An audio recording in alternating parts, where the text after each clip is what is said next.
to be a couple of minutes late because of a little cupcake Rube is calling me.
Hello, I'm here. Hi, smash.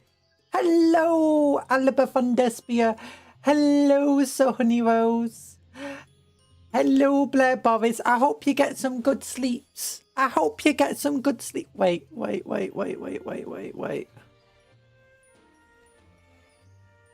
Let me check something. Oh! Darn it, I meant to be for a different model. I was meant to change the model yesterday. I just had so much going on. I did it wrong. Chibi Mage off. This one. Stream is lagging. Stream is like. Oh, it did lag. Oh, it's because my father's on a blooming voice call.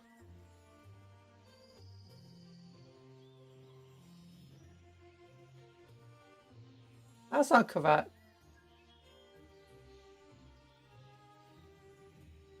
Just give me a moment. Give me a moment. Okay, it's because I'm going to have to ask my father to contact the blooming... Why am I got head pats? I'm not meant to be in head pat mode today. Well, okay, that should be correct. Where are we? Cuptle, go away. We've already got a Cuptle here. And also... Where am I? Get going. Get going. There you go. Thank you.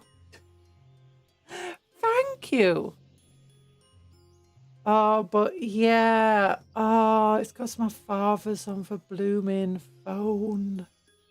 Ah! This shouldn't be lagging out my internet. I'm going to have to ask him to check for to speak to a provider. I did say to him that it's lagging out, but I'm just going to have to confirm it's lagging out.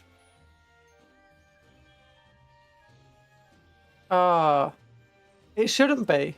Like, we should easily be able to do a stream and have a voice call going on at the same time. Hi, Anthony. How are you doing? I'm not on dial-up. We're not on dial-up. We're not. Pack up. Father Cupcake, do you like my little drawing I did? I spent way too long on that drawing, to be honest. It's not even that good. But it's just that it's a silly eye getting beaten up. Also, you can't really tell what that says, but it's got this guitar saying, I did all the work. He did all the work.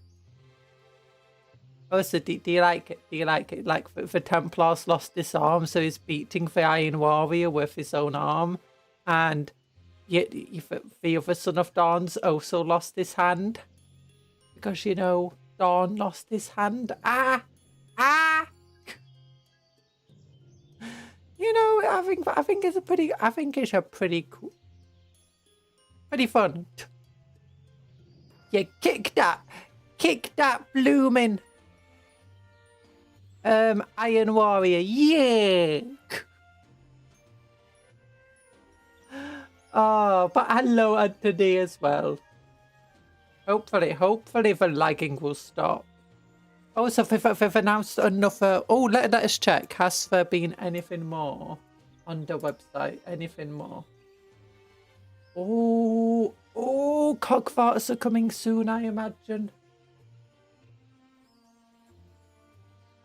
Hand cam, here we go.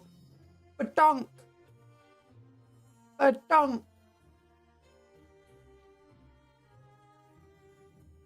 There we go. We got these things. What is coming? It's those, these things. Oh yeah, that was it. That's what's coming next week. I can ignore all of that. But look, look at this Daka. He's got an auto gun. Daka. You know, either that's going to be an assault. Considering both of them have what looks like decent ranged weaponry, is this going to be a new Grot squad that is like all armed with long range weaponry? So if they got like 24-inch range, rapid fire 1 of them, strength 3, AP 0. Or do you think it's 18-inch range, assault 2? Also, look at this guy. Look at this guy. It's a rumour engine. No idea what it's going to be. Doesn't look like a Kroot. Could be a Squig. It's got a lot of similarities to Squig stuff, but that is a very strong jaw for a Squig. Could also be a dinosaur. That's the only two things that really matches up. Like, it doesn't really match up to dragons very well. I mean, it could be a warg, I guess. Or like Lord of the Rings. But yeah, it looks like some sort of some dinosaur thing. There's also this bit here, which is probably part of a lip. Could be a new chaos unit. Maybe, if I don't...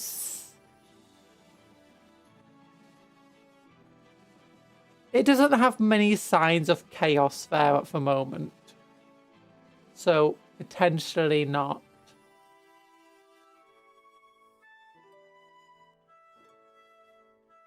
So, yeah. Also, what is a cogfart?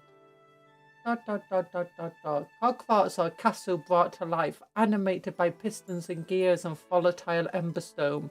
These stone and metal titans march forth, grinding on limbs, unleashing devastating firepower. Yeah! Oh yeah, they don't really have any titans or, you know, massive models in Warhammer Age of Sigmar. Hi Bob, how you doing? Mega jump. Blair Boys is standing there. Blair Boys is going... Oh, he went for it! Blair Boys got the sprinkle star thing. 125 sprinkles. Nice. Oh, but Eye of Terror book. Eye of Terror book.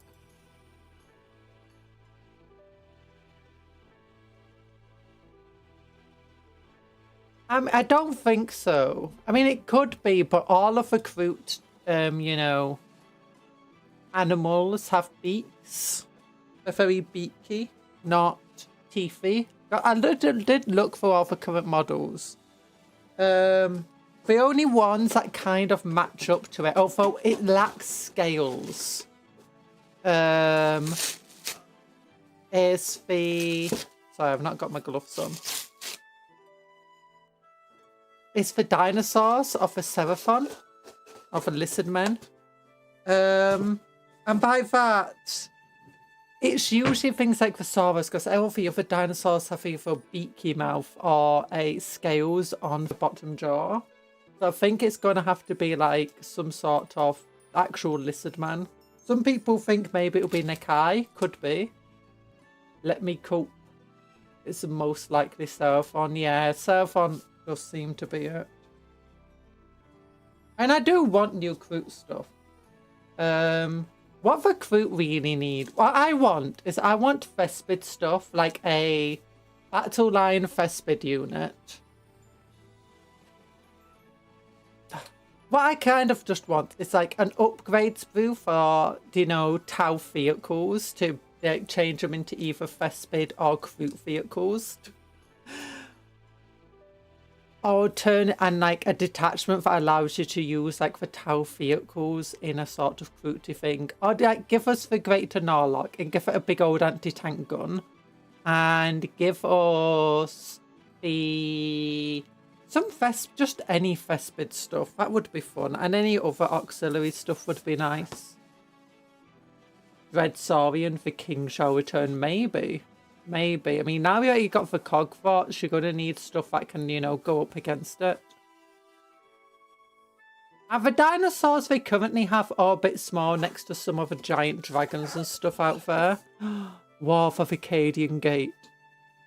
Traitor legions, renegades and demons rampage across the world's Vacadian Gate. All raging for own campaigns of butchery and conquest. Yet as the warlords of these armies do battle with isolated imperial remnants, an infernal intellect looks upon this region with greater ambition. Amidst the spires of Medengard, an intricate plan of conquest is pieced together, led by warsmith Karakmon. The Iron Warriors surge out to the Eye of Terror to persecute new wars and raise their infinite citadel, striking towards the forge road of Agripinaa. I like that forge road. Morn's Iron Warriors strike at crucial locations along the route, including the demon world that was once Cadia. There's actually still, you know, people fighting on Cadia.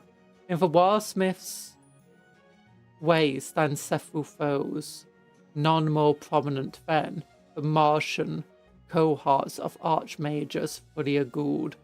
As these titans of war march towards an inevitable confrontation, the fate of Agripinaa hangs in the balance. Yeah, the Iron Warriors are going to just get stopped at Agripinaa. Wait, these are just the detachments. Nothing special here. You can just find these online. The Cult of the Archithane. The Ceramite Sentinels, Hellhunt Lance, Freeblade Company, Eradication Cohort, so on and so forth. They're pretty cool. I've actually been... We needed new Vespid units and push the current Vespids into battle line. The current Vespids look too much like Fire Warriors Strike Team of Vespids. XCOM get to Wargame 2, everyone is becoming Warhammer. Oh yeah, I don't know about the XCOM. The issue is though, like all of these things trying to, you know, do war games. It's that you got the Fallout one and it's ridiculously expensive and all the models are vested and it's hard to come by. You've also got the Elder Scrolls one, which is the same. You've then got the... I have looked up and seen some of the Gundam one, and honestly, I don't really care for it. It's kind of not a lot going on with it. Maybe it'll get better though. Maybe it'll be better. But here we go. Reign of Iron. Okay, this is for lore book, but first I want to look at Reign of Iron Apocalypse. So if you don't know what Apocalypse is a game mode for basically 3,000 points plus. Usually multiple people on each side. And yeah. This book is just filled with rules. Loads and loads of rules. If you want to pause at any point, you know, find the FOD, look at the different pictures. So it's a bit weird the way it's set up here. So what I'll go is, I think the first most important page is actually Apocalypse missions all the way down here. Okay, I might need to just change this a bit bright at the moment. Okay, just let me like change the video game capture, configure video.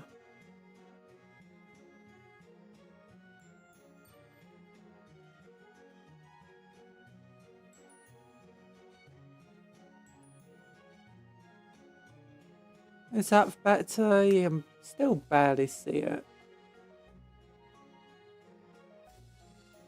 Is that easy enough to see at the moment? It's hard to tell because it's like on a much smaller screen for me.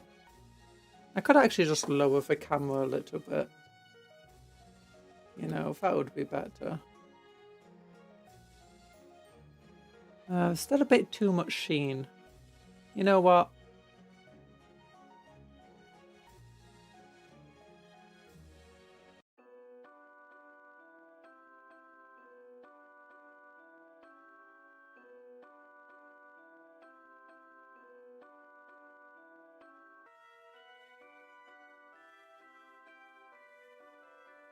Okay, that's a bit too dark now. What the heck? Whatever. This is fine, isn't it? No, it's hard to... If a very shiny pages, it makes it hard to get the camera working.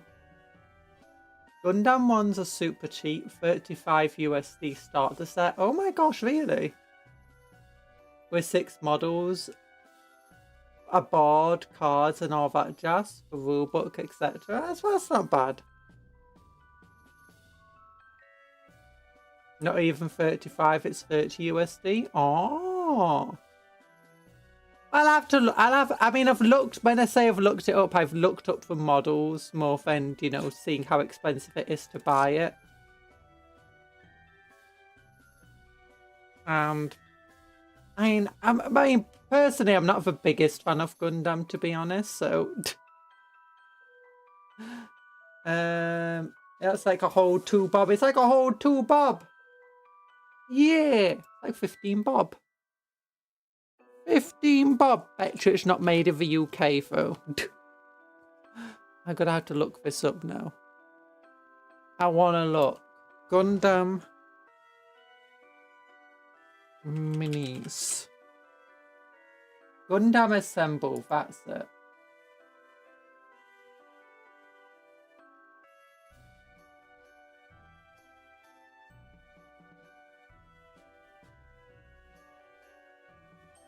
Okay, let's look. Wayland Game, Gundam Assemble. So £35. Oh my gosh, why is it so much more expensive for us? Okay, where's the starter set? It's 31, but it's 35 quid for the starter set over here. Why is it more expensive?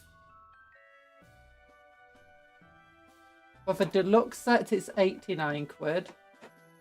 Or for 99 RRP. 53 quid for 4 pots of paint and 3 models. And a brush. 60 quid even. Me wondering if there was ever a sides tabletop game. I need to learn how many points a shield liger is. Oh. Gundam Assemble expansion pack with 3 models. 35 quid. Offer expansion pack, 40 quid for 3 models. The starter set doesn't look too bad, I guess.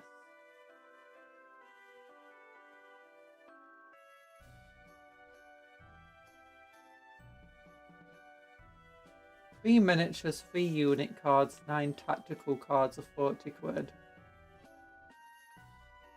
Do they need painting or do they... Is it like normal Gundam where they don't require paint? Oh, no, they do require paint.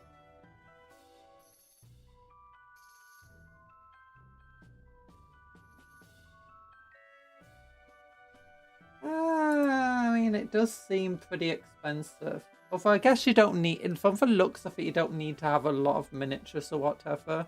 Like with Warhammer where you want to build big armies.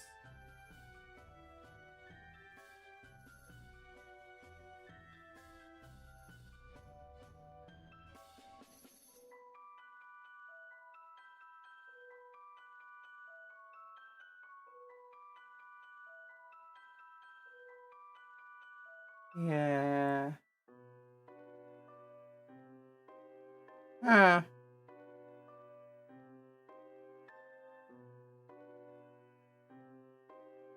Yeah, I'm not a big fan of it. Okay, but here, so muster armies. This is the most important first rule you should look at. Because, you know, when you're mustering your army, that's the first thing you do. And for some reason, they put it on page 54. But yeah, so it's basically just uses your normal rules, but there's no limit to the number of points per army unless agreed between the players.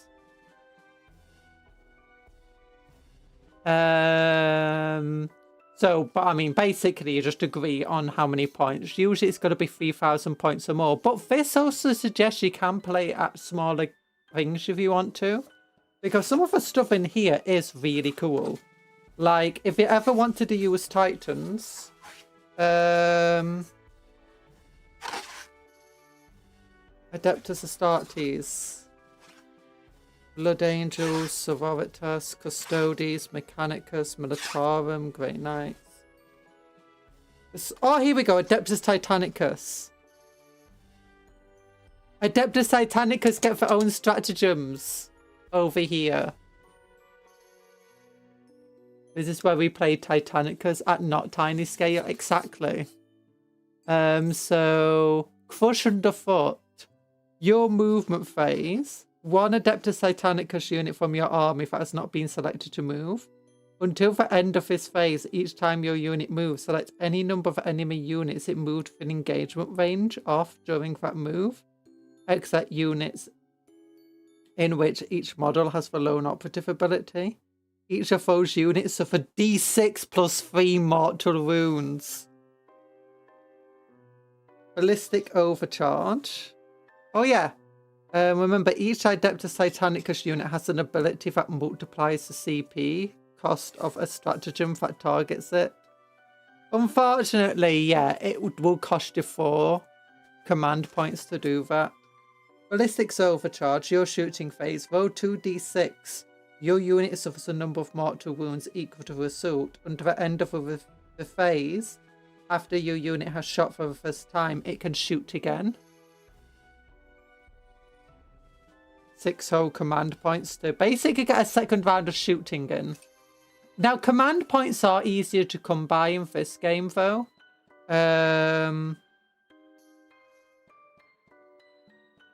So that is one good thing. Oh yeah, Void Field Overcharge. Roll a d6. Your opponent suffers a number of mortal wounds equal to the assault. Oh, your unit suffers a number of mortal wounds. Until the end of the phase, models in your unit have a 4+ invulnerable save. So there is some stuff. This is a really nice smelling book, by the way.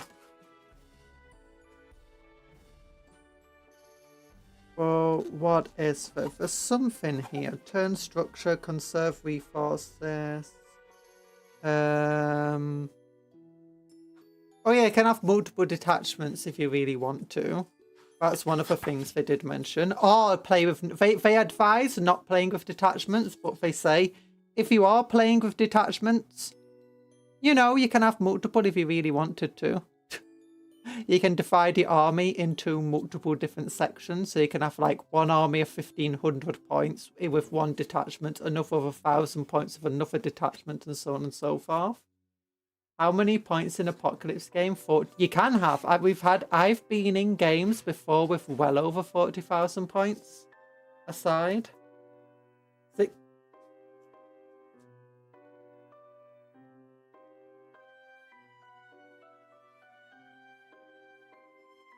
I think for Warhound it's just 2 times, isn't it? I'm not sure about for Warlord. Oh yeah, a big part of this is, you know, a lot of this isn't about rules. It's a basic about saying everyone come to an agreement and, you know, be friendly with one another.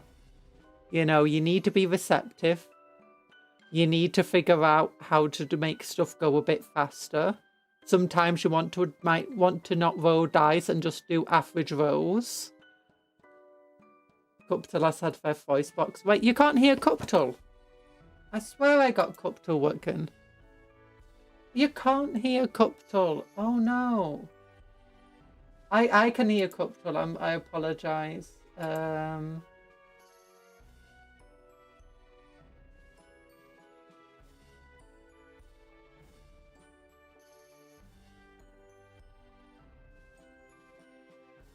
Cuptle. Oh, I think I just absolutely broke Cuptle. Okay, I'm gonna have to just reload Cuptle. Just give me a moment. No, that's the wrong one. BTS Spark, come on. It was working earlier. Heck. Okay, now it just doesn't want to load up. Warlord is 4 times? Oof. That's insane. It would be nice if their stratagems were like, you know, not multipliers. Okay, it's initializing. Pog online poggers. Okay, good. Good, it works now. I swear it was working earlier. But maybe not. So, what is this? There's something about command points, I swear I remember reading. Oh, here we go. Here we go. At the start of each of your team's command phases, before doing anything else, each player gains 1 command point as usual, plus 1 command point for every 3,000 points over 3,000 points they are using on that battlefield. So this means if you have 9,000 points, you get, well, 3 command points. So yeah.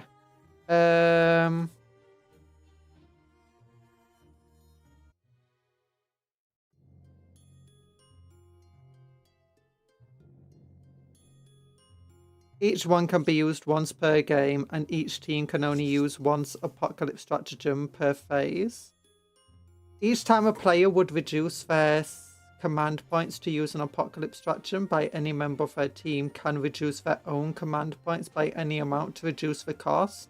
Oh, okay. So when so if you have like multiple people playing together and you want to use a really cool stratagem, you can all spend your command points together to use it.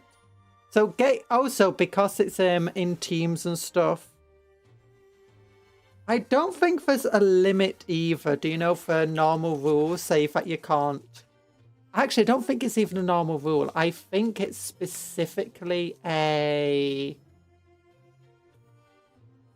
codex compliant thing where you're limited to only 1 command point per turn. Outside of a normal time to earn it. So I think you can earn multiple per turn in addition to the ones you'll normally earn in the command phase. I did say hello to Tony. Hi, Tony, if I didn't. So yeah, this is well, it's meant to be a thing where you can modify the rules as much as you like. So you got the... Oh yeah, it's got keyword information about how allies work. Oh yeah, another thing about Apocalypse games is when you're mustering an army, there is no limit to number of points. There's no limit to your units except epic characters. So epic heroes and stuff, you can only have one off. Everything else, you can have as many as you want. Do you want 6 Baneblades? Have 6 Baneblades. But the other thing is, you can take, if you're playing Guardsmen, but you want to take a couple of units of Harlequins, you can do. In which case, they use Allies rules. Allies rules do not have your faction keyword, and any time it refers to a friendly unit, it doesn't count allies.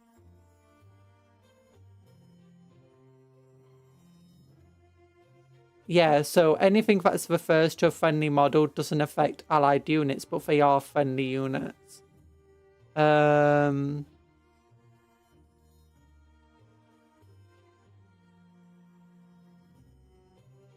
Except those that share their faction keywords, specifically. And their abilities that refer to friendly models and so on. So it's nice. You can have 1 command point per... at a phase, 1 additional generated, 1 refunded, I think. Is it? I don't know. It was a while. It's been a few days since I last checked that stuff. I thought it was like 1 per... You're limited to 1 per battle round. Is that for lore section? In this particular book, no. There's a second book that comes in the Eye of Terror campaign that is just lore. This one is just lore. It's just called Reign of Iron. This is the... This is... If you get the Titus one, so 500 worlds, each of the books does have some lore in it. This one is just thick full of rules. It's not as full of rules as the original Apocalypse book. But that one had like the Baneblades and your Titans and everything else in it. You didn't have them in your normal codex. So yeah, you can play at below 3,000 points if you want and use these rules for allying and stuff like that. Just if you want a fun game. Look at this allies box. Now everyone gets the Knight's rule. Imperial Agents is rolling in its shallow grave. Yeah. The only time we get is 0.5 command point. So how are allies agreed here? Can I ally Imperial Fists and Iron Warriors for poops and googles? Yes, remember, no swearing. But yes, you can. So literally, there's no limit to what you want to ally into another army. If you've got Chaos and Space and Imperial units and you want to use both of them in a big game, you can do. You can play them as 2 separate armies that are allied, in which case each will have a warlord, and you count them as 2 separate teams. Or you can just bring them in, and it's like, let's say you play Kill Team and you got the Nemesis Claw Kill Team, but your main army in Warhammer is Photon. You can just put the Nemesis Claw Kill Team into your army if you want to. Sure, it won't benefit from any of your stratagems and abilities and stuff, but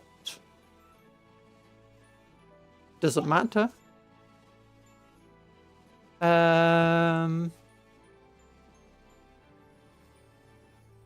mustering armies, players must note down which of their units are being split up using a split up abilities like tactical squads, which leaders will start the battle attached to what units, and which units will be in which transports.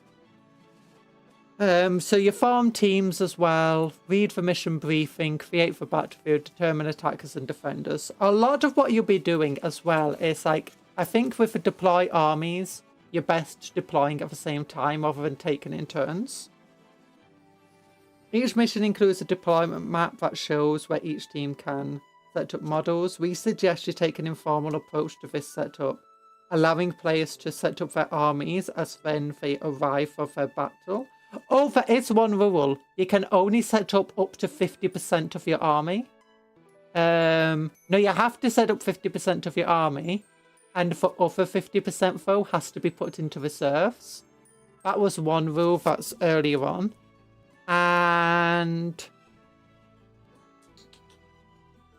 with the exception of, let's say you brought a Warlord Titan and that and a couple of units, you can set up the entire Warlord Titan if you want to, even if it is over 50% of your points. So if a single model makes up over 50% of your army, you can still just set up that if you want to. But that means you can't set up anything else. Everything else has to go into reserves.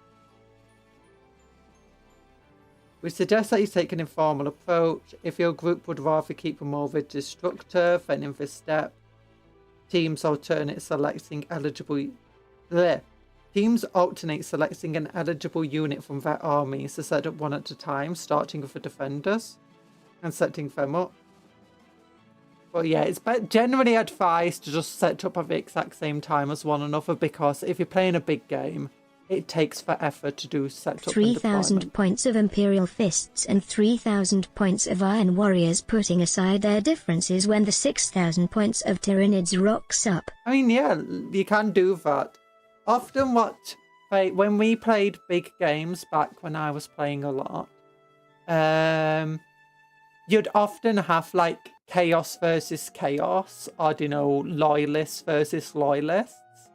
And on both sides are like chaos or whatever. And it's partly because it's like one person brought 3,000 points, another brought 4,000 points. One person only brought 1,000 points, another only brought 1,500. So you end up just having for armies have to just get mixed and matched up till it's even on one side or another. And sometimes what you'd have is somebody would bring like, hey, I brought a couple of Titans. I don't want to play both of them at the same time. But if someone wants to use a Titan, here's a Titan. Just don't damage the paint. So yeah, so that's one of the fun things. It's like, if you're ever in a thing like that, it's amazing when those types of things happen. I think once I got like someone brought a Reaver Titan like that. For like, does anyone want to play it? I'm like, I do. It's like, okay, but what about your army? It's like, does someone want to play my army? I'll play the Titan. Someone else can play my army if they want to. Oh, so yeah, you do get fun stuff like that. And often what you'll do is that sometimes, let's say someone needs reinforcements on one side and you've got a whole load of deep striking units that can come in to save them, but it's on the other side of the battlefield. So it's like, back when we played, you had like sometimes 10 feet like long of battlefield. It's like, my army's all the way over here on this side. People need help on this side. I'm the only one who's really got the units to help them.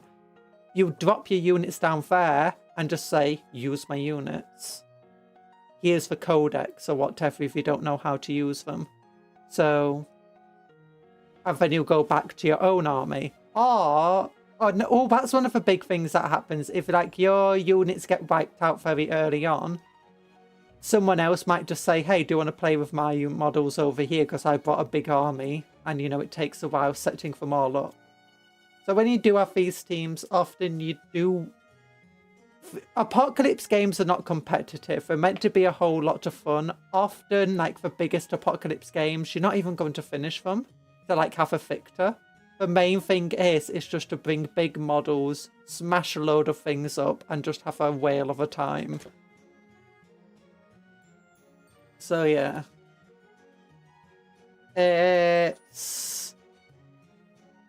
But you can use these rules in smaller games if you want to. I remember when they allowed 3,000 point games every so often. They'd allow you to use the Apocalypse rules. This was actually in the Warhammer store themselves. It's like, so usually they would only limit to about 1,500 points. Was like what their suggested game size. The Imperial Fists and Iron Warriors have smashed the Tyranids. Well, my mojo has gone. Iron Warriors, kind of a mood killer. Imperial Fist. Wanna do some other time? Oh, wait. Imperial Fist. Well, my mojo has gone. Iron Warrior, kind of a mood killer. Imperial Fist, wanna do this some other time? Iron Warrior. Kill you next time, you loyalist dog. I did read some of the lore in this, and that kind of did happen a little bit in the main book. Not exactly like that, but there's a little bit. So yeah, there's a lot of really cool things you can do here. It's just me and my mismatched toys when I was like 10. Yeek! So yeah, you definitely want to like share models to get... No. If you got multiple people on... Actually, one of the big things that sometimes happens, especially if you don't have enough players, like, the really big thing is it's advised to, like, have one player for every 3,000 points. And let's say instead you bring 6,000 points, you might just ask for other person to help move your unit. So let's say you're playing 2 people are playing, each of them brings 6,000 points.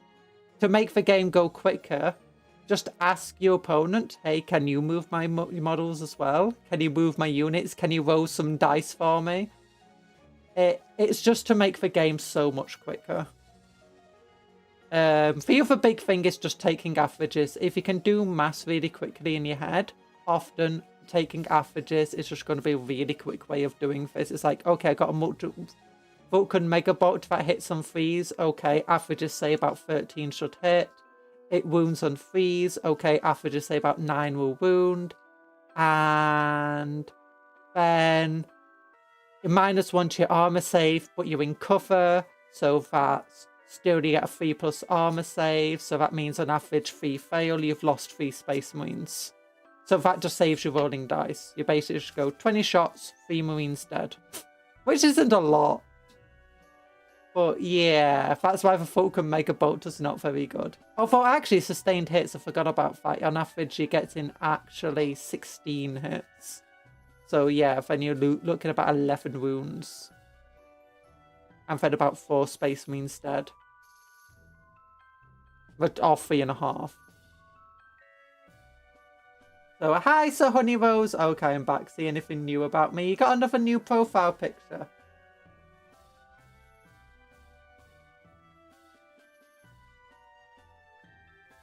Establish strategic reserves. But yeah, any units that have not been set up, for example, because there's no room or because you're using Crashing Waves Apocalypse rules. Oh yeah, that's the thing. Crashing Waves. A lot of these rules as well are only guidelines on how to have more fun. And like, as I said, a lot of these are literally just saying. It's less about rules and more about just saying, hey, have a fun time. Be friendly with one another. So yeah, also, there's rules in here about making up your own missions if you wanted to. Actions. Your forces can attempt during battlefield tasks to turn the conflict in your favor, and action states which units can perform it, when it is started and completed, and what effects are for completing it. Oh yeah, there's some... I think Titans, somewhere in here, it says that they can do actions with and still shoot.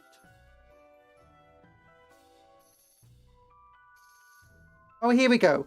If a unit starts to perform an action until the end of a turn, they're not eligible to shoot or declare a character charge unless it's a Titanic character. In which case, until the end of a turn, that unit cannot start to perform another action and is not eligible to declare a charge. So in other words, it can still shoot. So yeah. Oh yeah, Titanic characters can also be within engagement range of another unit and still do an action, as said here. You can't do an as the usual will say, you can't do an action if you've got objective characteristic of 0, you're battle shocked to an aircraft. Oh yeah, it's Titanic character specifically, not just Titanic. So a Baneblade can't, unless you're using the new rules that allow them to be characters. Action monkeys in Apocalypse Titanicus is for knights. What are you on about?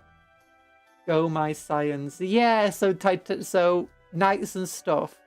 I'm not sure if the Titans count as characters. I don't think that... I know Titans can be warlords, even though they're not characters. I don't know if they can get the character keyword in this. But you need to get going. Bye-bye. Say anything about my name. Oh, Sir Draco Honey Rose. Oh, Draco, yeah. And you're not eligible to shoot, advance, or fall back in that turn. So yeah, there's a lot of cool stuff in here. Designing your own missions. You don't need to be constrained by the missions in this book. It's easy to make your own missions. So for Battlefield, you have the advantage of knowing your space you're playing in, its dimensions and terrain and features at hand. This means you can draw your own deployment map perfectly suited to the space you have available. Deployment zones should be ideally 24 inches apart. Deployment zones should be large enough to set up large armies and, you know, titans and stuff. Unless there's a narrative reason for doing otherwise, deployment zones should be approximately equal in shape with equal terrain and stuff. How many objective markers you need, you choose. But yeah. The most important rule is the one for explaining players how they win. Normally this is done through victory points, and the mission rules can explain players how they gain victory points. You don't have to use victory points though. You could have victory conditions that instead hinge on one team or other success at one or more objectives. For example, you might decide that a team wins if they have more units than their opponents wholly within the opponent's deployment zone at the end of the opponent's turn. One of the things I found with these campaign books is that they've been adding a lot more of, you know, rules that basically say, have fun, make stuff up as you go along. You don't have to follow the rigid organization of stuff. And I think this is in part because back in the very old codexes and stuff, they did say that a lot. But that way was less, that's exactly what they're telling you, and more about they're just showing off their own fun stuff that they did. Like they're going, hey, look at this game we played that used these rules that we made up. Or look at this character we made from just random bits. Look at this thing we made. That was in all of the old codexes all of the time. Like half of the codex was just them showing off cool stuff they did. Which they stopped doing as much and started for you know, going into more of these type of narrative sort of. Unfortunately, these pages are super shiny, so it's really hard to get this on the camera. But instead they show off these narrative cool, you know, things. But one of the things that has occurred is that so many people look at things like chapter approved and, you know, the codex compliance stuff. And basically stuff that's designed for tournaments. And go, okay, those rules we use. And I think this is a big thing of saying, hey, if you're not playing in a tournament, you don't need to worry about all of that stuff. If you want to change things up, go ahead and change things up. For your models, you can play with them how you like. I mean, giving people guidelines of how to do that is also a good idea, I guess. So it's fair. Like if those medieval days that CupCon is from, there wasn't a competitive scene and it was have fun game. But no, there's definitely a lot of competitive scene. I just don't really think there are many tournament type style things going on. I think the large thing that occurred is that the codexes became much more controlled, I would say. Where everything is about, so say, here's your rules, here's how you play, here's some cool models and examples of your armies that you can make. And you do actually see some cool models and conversions if you look at the armies that they show off, you can see plenty of cool stuff that they do still. They just don't point them out as much anymore. It's partly because it's to streamline it. All of the rules and the codexes and everything now is you got your lore, you got your rules, you've got example armies. It's all very streamlined.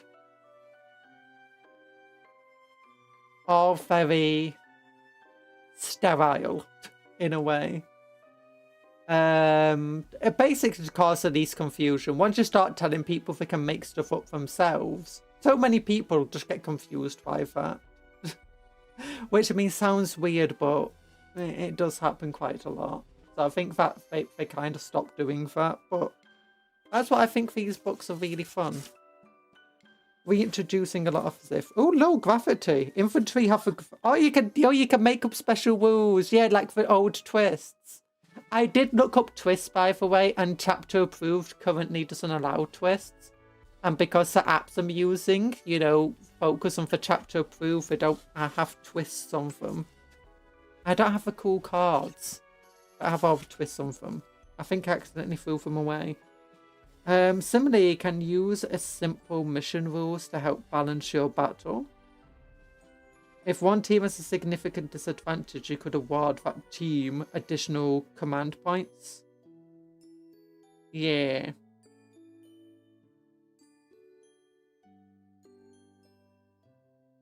So it's called, ooh. What is one soldier measured against a war on such scale?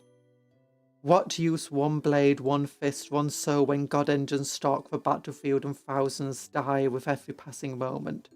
Perhaps, just perhaps, they are the difference between victory and defeat. This is true. I've seen characters like, do you know, just random space marines or imperial guardsmen just go into melee with a titan and just somehow keep surviving. They avoid being stomped every single turn. They somehow take off a couple of wounds off the titan.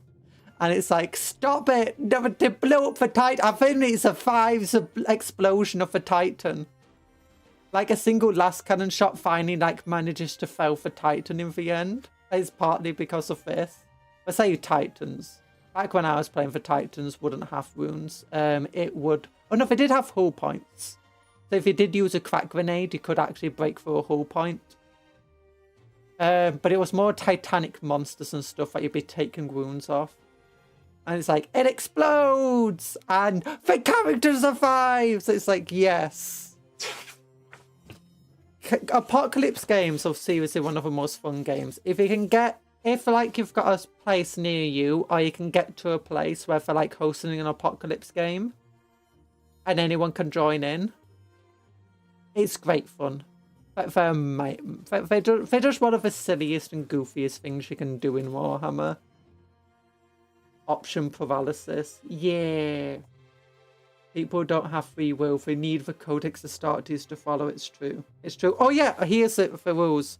Stuff about apocalypse campaigns. So if you can organize an apocalypse game, which is very difficult to do, maybe you can organize multiple of them and you can turn it into an entire campaign. I'm not going to go through the entire things of how to do an entire campaign, but yeah. Oh yeah, there's different apocalypse missions, so... Honestly, they're pretty standard kind of things. I think they advise like a 6-foot wide board. So yeah. But yeah, most of these, they're kind of simple.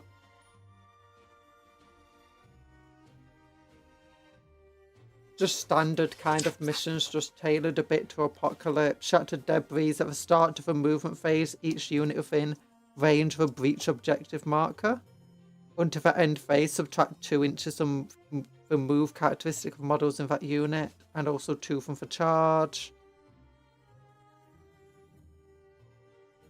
Me, when I miss charge with my melee Reaver just outside of melee range of my Warlord, big sad. But my Reaver melts down and goes big boom, big happy. Only blows off a weapon, biggest sad. No! So yeah.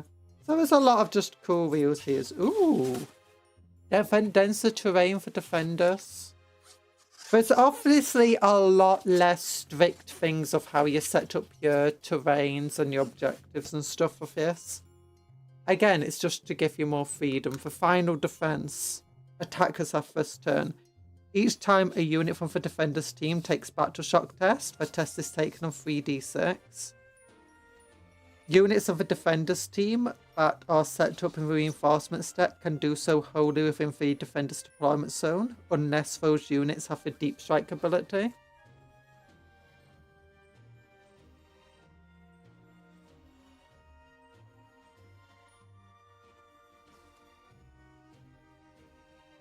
Can only do so, sorry.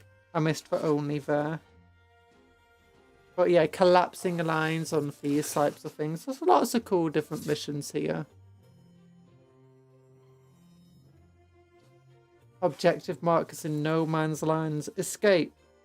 At the end of the attacker's team's movement phase, units of the attacker's team's armies that are wholly within the deployment zone, within 6 inches of a battlefield edge, can leave a battle. If they do, remove them from the battlefield. They are not destroyed and take no further part of the battle.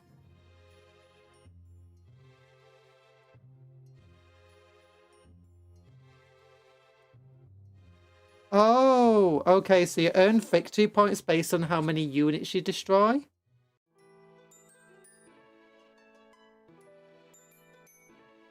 And based on how many objective markers you control. Oh.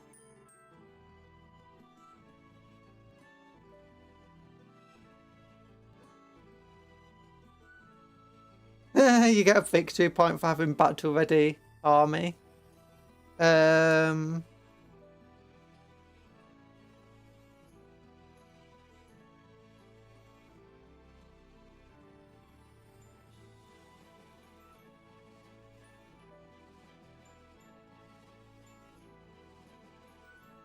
Okay, yeah. You can disengage to deny victory points. Hello, Battlefleet Gothic. Yeah. Desperate escape test. Core rule changes are here. So, at the start of your command phase, you gain 1 command point plus 1 command point for every 3,000 points. Movement phase and falling back, models can move over models that are not friendly, as if those models were not fair, but must take desperate escape tests, excluding Titanic or flying units. Before any model in that unit are moved, in addition, if a unit is battle shocked, when it is selected to fall back, you must take desperate escape tests for every single model. So this just means your models don't get trapped when multiple units are in battle with one another. Shooting phase, locked in combat. Oh, so this shooting phase or locked in combat is different, I believe.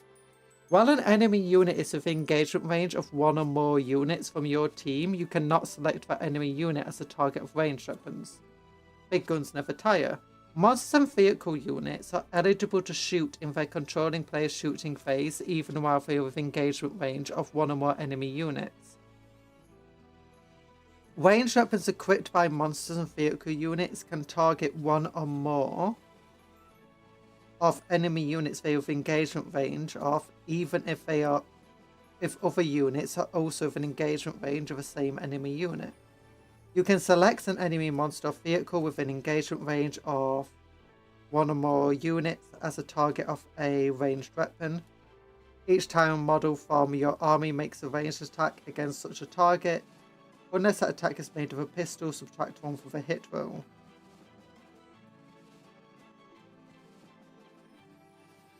So that just means if you've got a Titan and you've got something in melee with that Titan, you can still shoot it even with every other unit.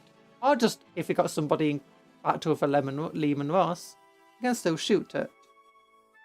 These rules are so that you can't engage your allies' armies with a shooting phase, in the same way as if they were friendly units, with the usual exceptions of big guns never tire. If a unit contains any models equipped with a pistol, that unit is eligible to shoot in the controlling player's shooting phase, even while within engagement range of 1 or more enemy units. When a unit contains any models equipped with a pistol, and that is within engagement range of 1 or more enemy units shoots, models of that unit equipped with pistols can target an enemy unit with their pistols, even if other units... So basically it's just saying that all of the rule...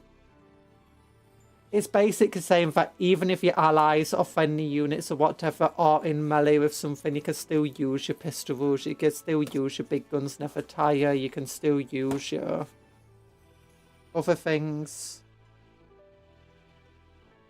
Teams, instead of players, alternate selecting an eligible unit from their armies to fight. Whenever a model makes any kind of move with an aircraft, it can move over other models including aircraft. So yeah, pretty cool. So, oh, Defiler. Pretty cool stuff.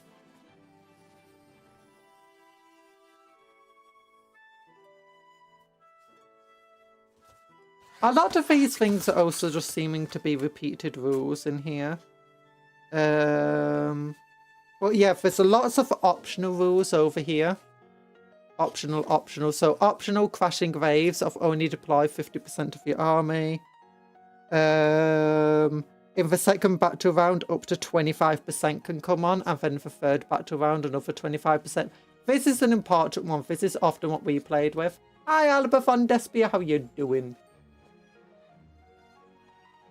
You can say no to dying for victory points, just walk away. They can't kill you without your consent. True. Setting up and playing the first battle round of Apocalypse can take a disproportionate amount of time. You can lessen the amount of time taken during the deploy armies and make use of time in each battle. Oh, hey, here we go. During the muster army step, do not select a detachment for your army. That is optional. They advise not doing that just because, you know, saves time and makes it simpler. Abilities that would normally allow a unit to move or shoot or fight outside of a normal structure cannot be used. Is an optional thing. Because, again, it's just to simplify the game and make it run quicker. Fog of War. In the first battle round, a unit cannot be targeted unless the attacking model is within 24 inches of that unit, unless the targeting unit or the attacking model is Titanic. Again, optional. And that's off the first battle round.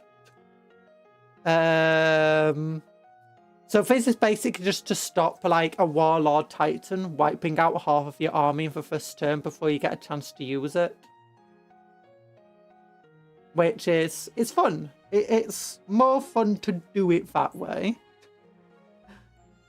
One of the big things I've also seen is giving their all. This is something that we used a lot as well. Is in the first term, each time a unit would be destroyed, do not remove a last model in that unit from the battlefield. Mark that model with a token or by making a note of it. That model has 1 wound remaining and will be destroyed at the end of a battle round. Basically, it's just to give you a chance to...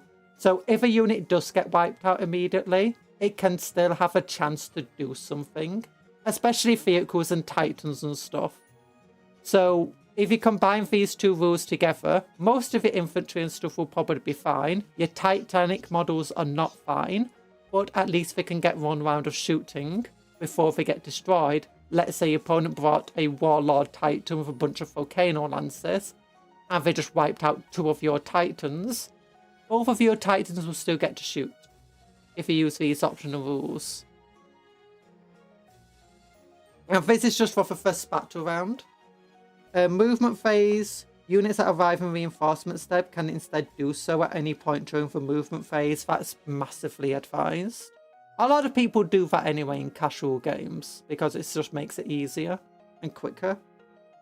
And then after a unit has chosen its targets, the controlling player of the attacking unit can target, and the target unit can agree that instead of making a hit, wound and damage rolls and saving throws, the attacking unit's players instead rolls 1d3 or d6, and the target unit suffers that many mortal wounds. Yeah, this is basically that advice instead of using averages as well. Further optional rules. Multiple detachments per player instead of doing no detachments. And you just have 1 Warlord across them all. Each time 1 or more abilities can be used. So turn structure, 1 reaction. Each time 1 or more abilities can be used after an enemy unit has moved, shot or fought, only 1 such ability per team can be used. Which makes sense, is to make it quicker. Optional 1 weapon.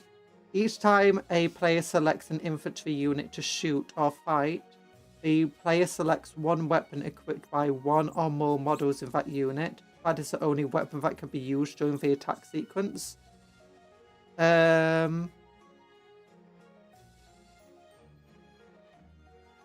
So what that means is, it's basically, again, it's like a lot of units will have multiple weapons within the unit, and you have to roll for each of them separately, which takes time. So this is just basically saying optional ability, just do the quickest way of doing it. And obviously the quickest way to actually do multiple weapons in a unit is, let's say you got a plasma gun, a melter gun, and 5 las guns or something, and you're all shooting at rapid fire range. You roll 1 red dice for the melter gun, 2 green dice for the plasma gun, and then 10 grey dice for the what's it called, for las guns. And you just roll them all at once, doing all the hits and, you know, wounds and stuff at the same time, and they just hand any wounding dice to your opponent. Which is how a lot of people do that anyway. Conserve resources. Units can perform the conserve resources action. Your shooting phase. 1 unit from your army equipped with 1 or more ranged weapons. If 1 or more enemy units are within range, or one or more of those weapons completes immediately, you gain 1 resource point. Just after you have made a hit roll, a wound roll, or a damage or saving roll, or an advance roll, charge roll, desperate escape, or whatever hazardous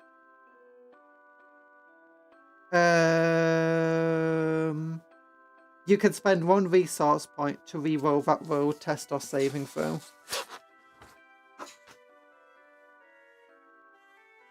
So yeah, we got things about game masters, people, place, plan. This isn't about rules, but it actually has things here for like 9,000, 12,000, 15, 18, 21,000. So the minimum board size they suggest is 6 foot by 6 foot and 4 hours of game time, which honestly is a bit optimistic for 9,000 points. I mean, if it's 9,000 points and only 2 players, it could take you easily an entire day, if not more, to play a single game. But if you've got like 3 players aside, 4 hours is roughly correct. Then you got different apocalyptic stratagems, pinpoint barrage, 1 character from your army,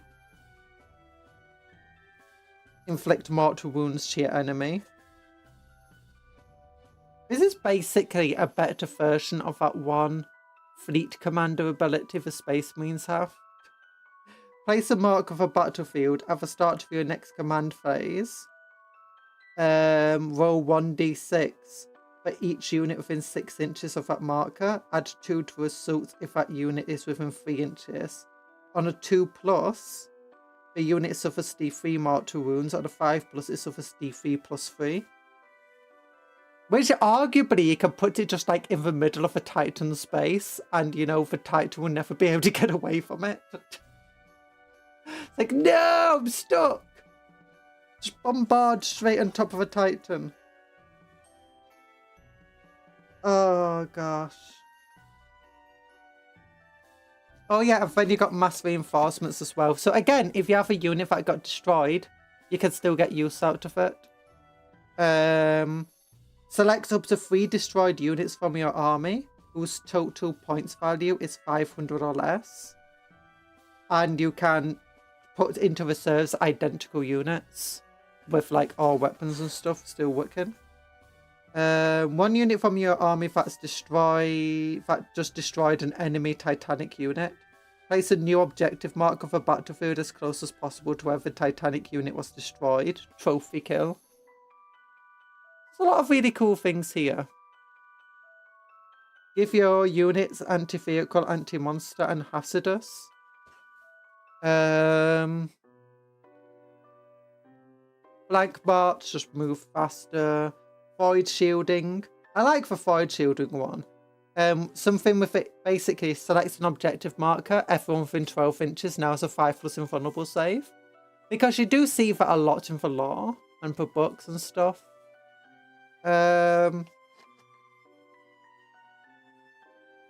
Put 2 units into strategic reserves into the heavens. Blinding bombardment. Draw a straight line between 2 points. Basically, no one can draw a line of sight across that line. There's not a lot of amazing abilities in here. There's a lot of fun ones, though. But every single, obviously, Space Marines get a whole load of things.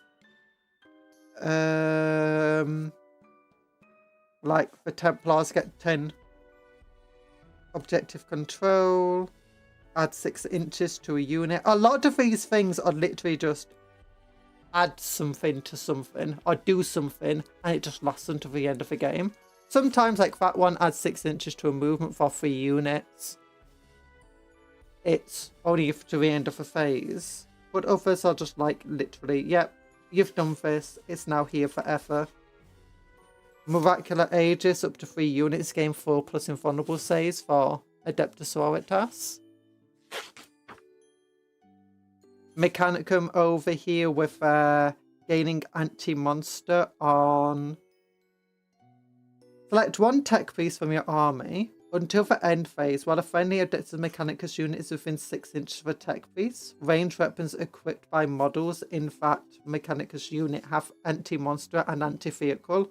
So if you just put your entire army around, you know, a single tech priest, you can just take out a Titan with some laser guns if you wanted. Well, radium rifles if you want to. There's a lot of silly things here.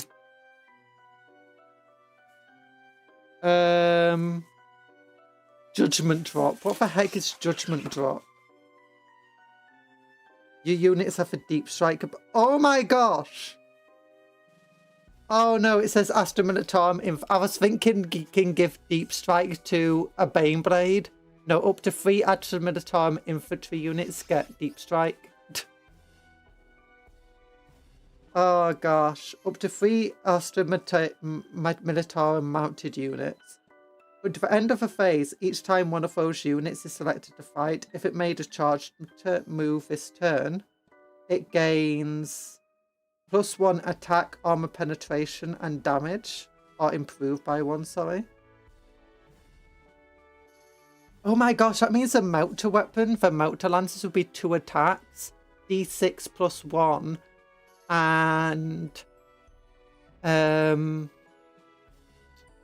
AP -5. Mortis field. 1 officer unit from your army. Roll 1d6 for each enemy unit within 6 inches. On a 2+, that unit suffers a number of mortal wounds equal to the result. Whoa! Wait, roll 1d6 with it.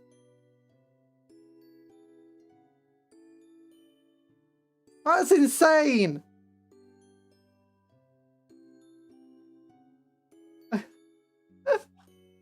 I'm just imagining a bunch of Kriegsmen with shuffles.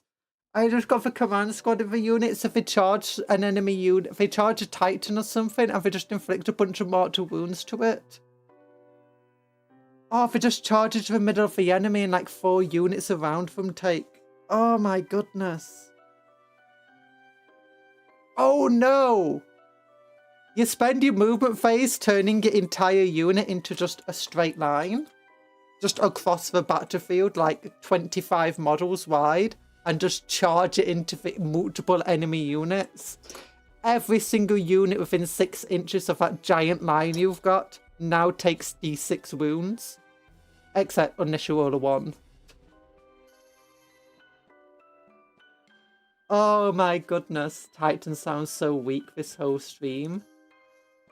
Yeah, Titans... Honestly, they're not that good. No, there are some advantages to Titans. There are definitely some advantages to them. One of them is that you can capture objectives, you can be in with an engagement range of people. Actually, no, that's only for knights and stuff, because the Titans aren't characters. Yeah, what is... Is there any good stuff for having a Titan in an apocalypse game?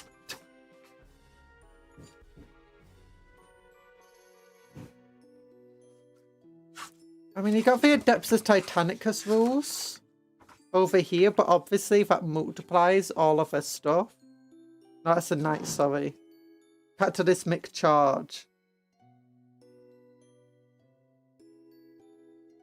Also do all sorts of stuff. Yeah. Engine duel. 1 Adeptus Titanicus from your army. Select 1 enemy Titanic unit visible. The main advantage is less models, so less brain hurt. Yeah, I guess so. Until the end of a battle, each time a friendly Adeptus Titanicus unit from your... Oh wait, there is one advantage actually. It's I guess because like you bring a Warlord Titan, that's basically just +1 command point per turn. Until the end of a battle, each time a friendly Adeptus Titanicus unit makes an attack that targets that enemy unit, you can re-roll the hit roll. Well, 1d6. Your unit suffers a number of mortal wounds equal to assault. Until the end of the phase, double the movement characteristic of models in your unit. Oh my gosh, the Warhound Titan just going for her. Oh, what's it called? I'm already behind you from JoJo. Thing. Just blitz across the battlefield.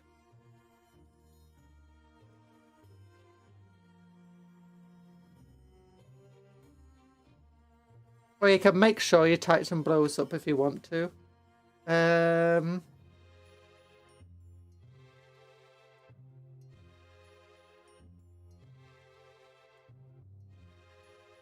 Omaewa Moshindaru. Yeah, that one. No, wait. That one is for You're Already Dead. No, that one's... I'm talking about the one... What is it? We're doing with a JoJo character teleports behind someone and they're like... Nothing... Is it nothing personal? Okay, what about Tide of Spawn? Your unit becomes battle shocked and it will remain stationary in your next movement phase. Until the start of your next command phase, your unit is not eligible to shoot, declare a charge, or fight. At the start of your next command phase, your unit is destroyed and add a new unit of Chaos Spawn to your army, with a number of models equal to the current number of models in your destroyed unit. Oh, it can't be damned units, it has to be Chaos Space Marines. I'm just thinking, imagine having a cultist unit, just 20 Chaos Spawn right there. Oh, the new unit is set above a battlefield as close as possible to where the destroyed unit was. Oh, that sounds hilarious.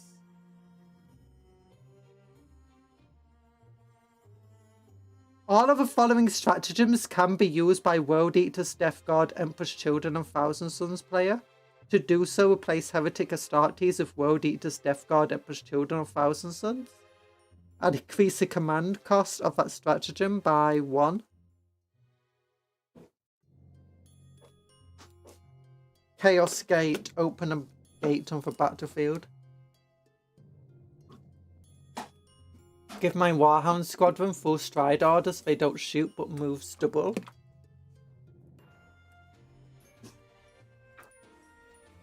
This one allows your Warhound to move double and still shoot. And then obviously World Eaters, Emperor's Children, Thousand Sons, and Death Guard all get their own abilities. Fly Storm. Yeah. Your units can only be selected for ranged attack if the enemy is within 12 inches. There's a lot of cool abilities in here. And do Chaos Titans have their own? No, the Chaos Titans don't. Eldari have Psychic Storm of inflicting mortal wounds to a bunch of people. Or they have to take battle shock tests, so no one's ever going to take wounds. Get vulnerable saves. Gain devastating wounds. And you get critical wounds on a 5+ if an Avatar of Cain's nearby. Screaming Assault.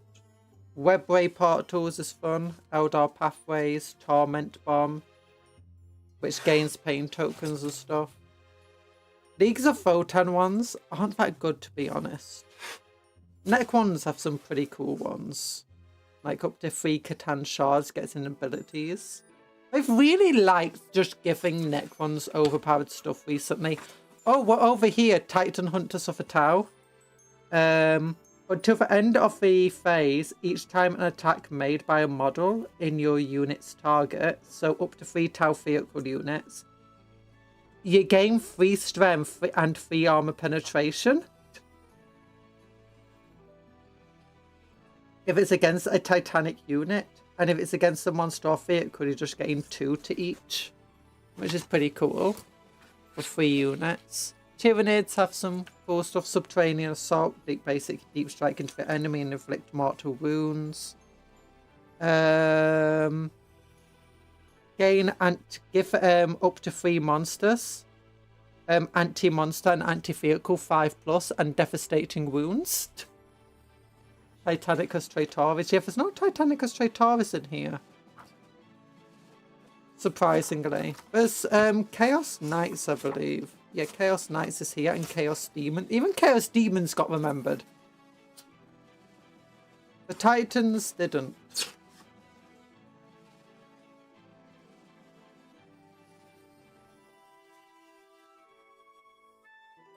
So yeah. There's a lot of cool things here. Bellicor's Blessings. Wait, is that like dangerous getting Bellicor's Blessings? He's such a weakling. Oh, and Gene Stealers get their own cool thing at the back here. Fade into Shadow. Put 3 other units into Strategic Reserves. Oh gosh. Strategic Assassination. Up to 3 Gene Stealer Cult units gain precision.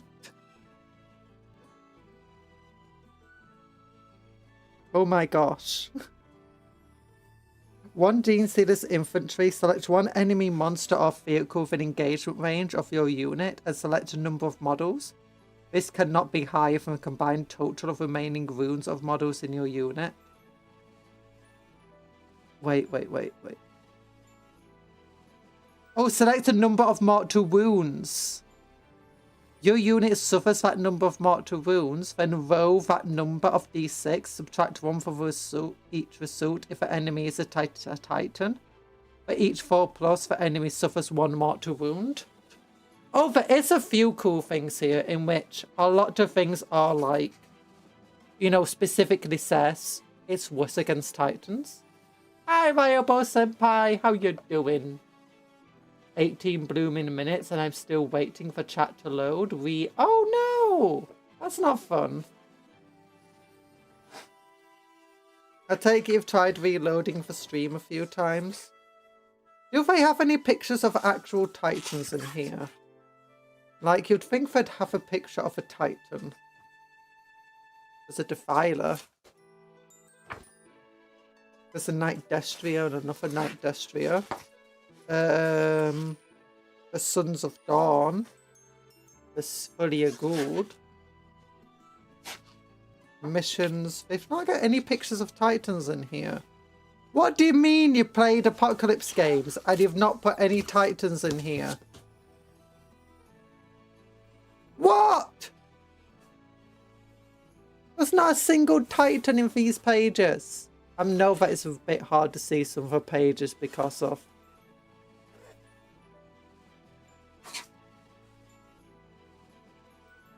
GW Titan budget, so they aren't pictures of titans. Yeah. I guess the marketing department, or do you know, the pictures department couldn't afford to get a titan. You know, it's too expensive.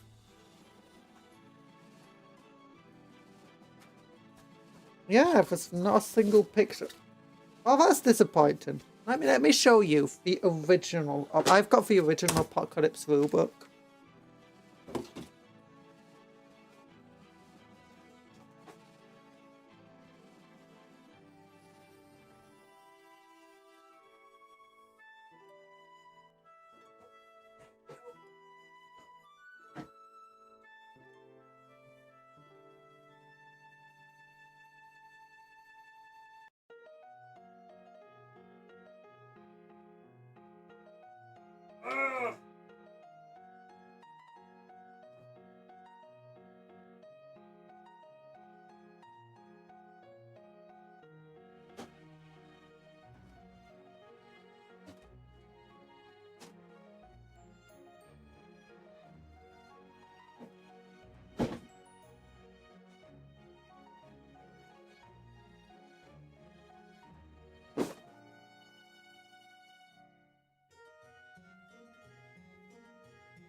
Bonk!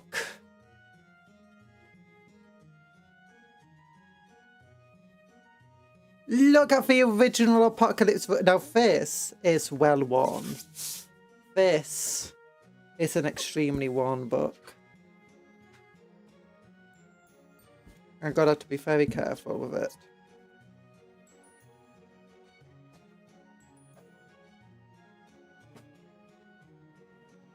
Look at this. She explained CupCon critically failing for joke. Yeah, instead. Oh, look at the Warlord Titan.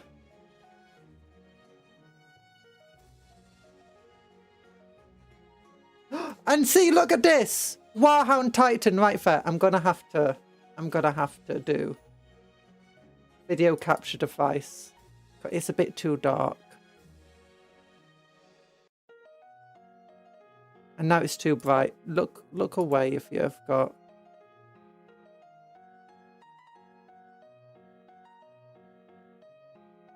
Epilepsy, that's the word. So I couldn't think of a word then. Okay, it's fine. But yeah. Oh, now it's too bright again. Oh, the super ancient McFag art. I think, did this come out in 4th or 5th edition or whatever? But you got all of the rules for it. And oh yeah, they sold boxes of 10 Lehman Russes. This was back when you only had one plastic turret option for Lehman Russes, mind you. Oh, look at this. Size of game. Less than 3,000 points. Standard game of Warhammer. So it's really difficult.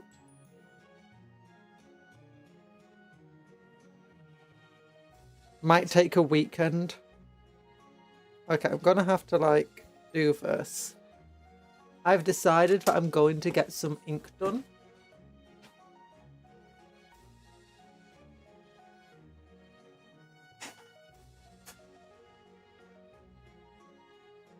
I'm locking out natural light from my room because I think the natural light is also half the issue here. I mean, not the entire issue, obviously.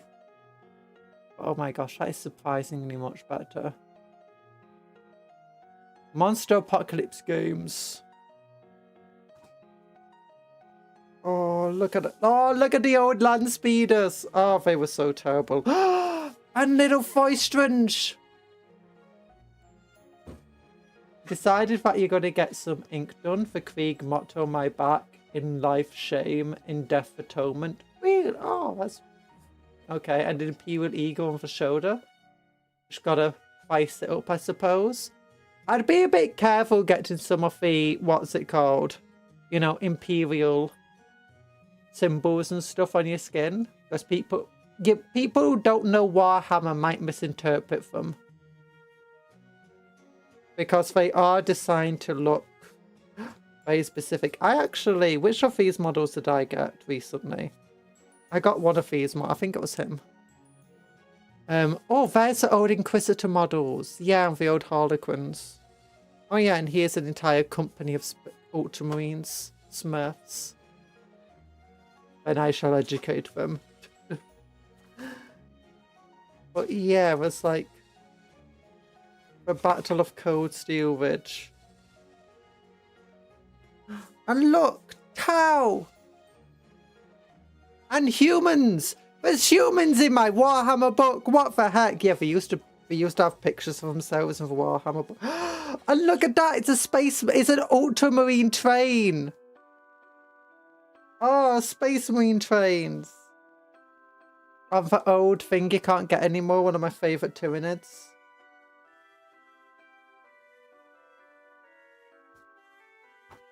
And then you've got like Defenders of Ultramar. Whoa! But look at this massive example battlefield. This is what I wanted. This is what I wanted in my Apocalypse book. Look at this. I used to love looking. And it's an entire battle report as well. The first waves. For Ultramar Defense Auxilia. Oh yeah, this is for fall off, do you know, pictured here is a Battle of Cold Steel Ridge. The game lasts the entire day. Oh, it's got the Valhallan warriors here. The men of Ultramar Defense Auxilia. This is what we're missing in this book. Ah, humans. When they call me Ahem, I shall assort. I walk in the blessed light of the Emperor. I shall no. Don't do that. Look at the Hydrule there. The men of the Ultramar Defense Auxilia displayed incredible. Yeah, this is apparently the Ultramar Defense Auxilia, not Valhalla Ice Warriors. Despite taking horrific losses, they were charged by wave after wave of gaunts, but incredibly beat back their attackers to counterattack in return. A veteran sergeant showed great heroism by attacking a Carnifex that was tearing through the armor of a Baneblade, actually killing the monstrosity with his humble chainsword. This is what I want. I want to see like battle reports of these massive battles laid out here. Like, I used to love just reading this as a kid and just like looking at all of these massive battles. Like look at the damage to the pages and stuff that are in here. When the subterranean sworn arrived, the Trigon and Raffinus caused untold yeah, the Trigon is a massively old model, by the way. Caused untold disruption in the Imperium's rear zone. It was only the actions of an Ultramarines assault squad that halted the Trigon, which eventually fell to a veteran sergeant's thunderhammer. Several gene stealers were put inside this tube down here. The Great Devourer, the Lord of McCrag. Oh yeah, and giant blast templates. This was in the time of a blast template. Oh yeah, look at that. The Pride of Hera. The Pride of Hera dominated the centre of the defence line, blowing away broods of Tyranid with its main gun. By the end of the battle, it had wiped out over 60 Tyranid creatures. The Baneblade attracted a storm of fire from numerous bioweapons, one of which blew off its cannon in a stream of bioacid. This damage proved irreparable as the Tech Marine failed to revive the gun's injured war spirit. The Pride of Hell was finally destroyed, exploding catastrophic results as it was ripped apart by the scything claws of the charging Carnifex. And there's the old metal Kelgar there with an honor guard. Infiltrating lictors assailed the back lines. Kelgar and his honor guard led the defense of Cold Steel Ridge. Down here. Deploying from their Land Raider to halt the Gene Stealer warriors and Carnifexes crashing over the Imperium's left flank. The first beast to fall to the gauntlets of Ultramar. And the honour of the blades of Calgar's retinue was a mighty Carnifex, followed by, in subsequent turns, by numerous Tyranid beasts, including the Honour Guard, fell to the rending claws of a huge... Before the Honour Guard fell to the rending claws of a huge swarm of Gene Stealers, Calgar himself fought on alone against a living tide of Xenos. But yeah, I've already got... Oh, the great guy! Oh, yeah! The mem-worthy Broodlord. They don't make mems like they used to. And then Overrun. Ultimately, the Tyranids were victorious. Even the Smiths. Oh, but yeah, I want to see more cool battles and stuff. And like, look at that thing there. That's so cool. The dreaded pie plate. Running a battle. And they've still got the old things here. Oh my gosh. Oh, look at the cool artwork. And then, look at that old model. And that's what the old monoliths used to look like. And the old warriors with their little things that you had to put inside the guns. The basilisks of then the Stomp Pass. A Stompus! Entire of that's old Gaskell. Oh. That Broodlord is getting promoted.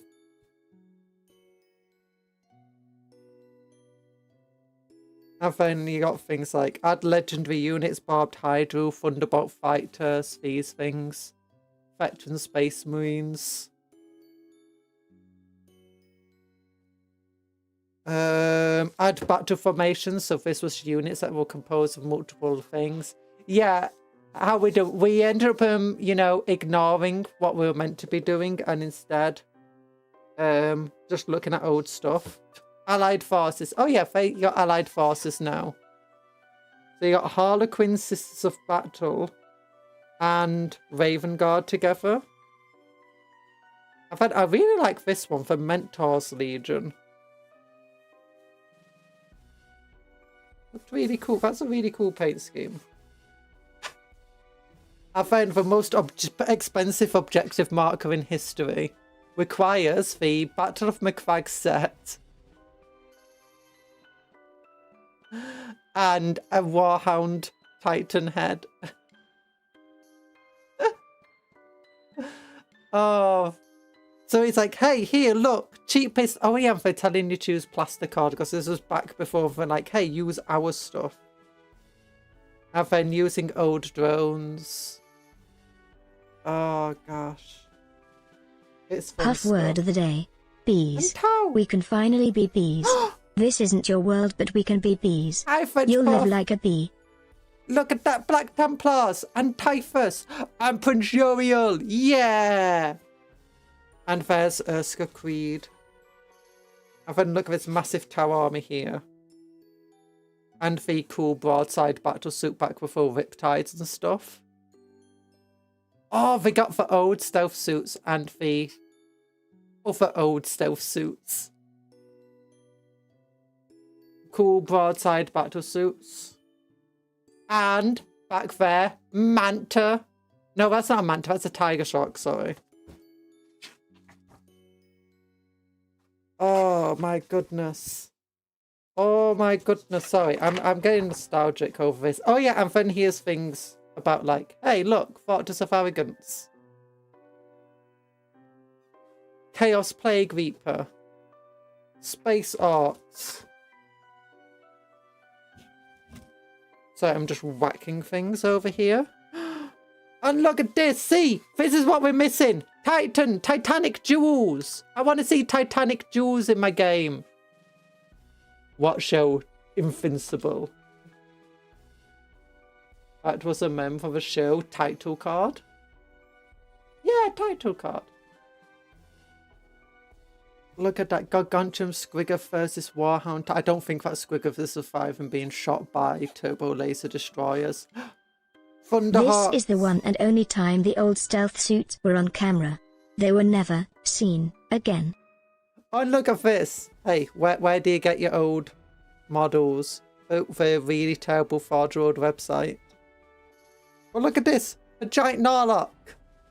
Oh, look at those Groot just having fun back there. Eldar Vampire Hunters. How to make your own anti-aircraft gun. Oh, the Mind Flayer. First Ultramarine Smith Train. Thomas the Tank Engine. The Super Monolith. This is what we're missing from modern Warhammer, I feel like. And it's like, look at this example army. Oh, the old super ancient Carnifexes. Along with the current Carnifexes. That were relatively new at the time. Red Terror! Oh, and ancient Zoanthropes that are on square bases of all things. Oh my goodness. Titan. Again, like, there's no pictures of Titans in the new Apocalypse book. And it's so sad. Look at, and more people! Oh my gosh! Even more people. If there's humans in these books. Also, look at a cool battlefield. Mark, look, I made a steak. A steak? Yes. Thomas, a tank engine I'd never seen. Square basis. Little do you know the table is... Oh! It is square. No, it's more rectangular. And there's two of them. And a big old bridge between them. I think I remember this being in a white dwarf at one point. Oh, look at these people playing on the floor. And the funny thing is, if you look, these are actually made from cardboard because they hadn't actually had the blast plates made by the time that they were playing these games. For, you know, for books. Oh, and like, they're telling you how to make terrain pieces from, you know, cans of beans and stuff. You don't get them saying that now. It's like, hey, do you want to know how to make terrain? Well, buy this Warhammer set and you can make some great terrain. The Tau colony. Oh, what do you mean the Tau is no longer being sold? Oh, that's sad, isn't it? So much old terrain that's no longer being sold. Why don't they sell this anymore? Oh, and look at that Stompers. Another Forge World models. And look at all those metal killer cans in the background. Oh, look at the old Bloodthirsters. Oh, they were terrible. And look, Grey Knights. Grey Knights. They remembered about Grey Knights. If you bring a can of beans to Warhammer game today, they just skin you alive. It's true. It's true. Warhammer is so back. What do you call a badly cooked steak? A mistake? Yes. And then look at this bit. The defense laser. Oh. 136 Chaos Space Marines. Versus the Battle for Arcadia. The actual 13th Black Crusade for Arcadia. It's even got the Fortress of Arrogance down here. And they play is another battle report in the book. And that's amazing. You can tell I really liked reading this one. And liked it, but look at this. Look at this. The Imperial defenders, despite all odds, managed to hang on to the city against the demons.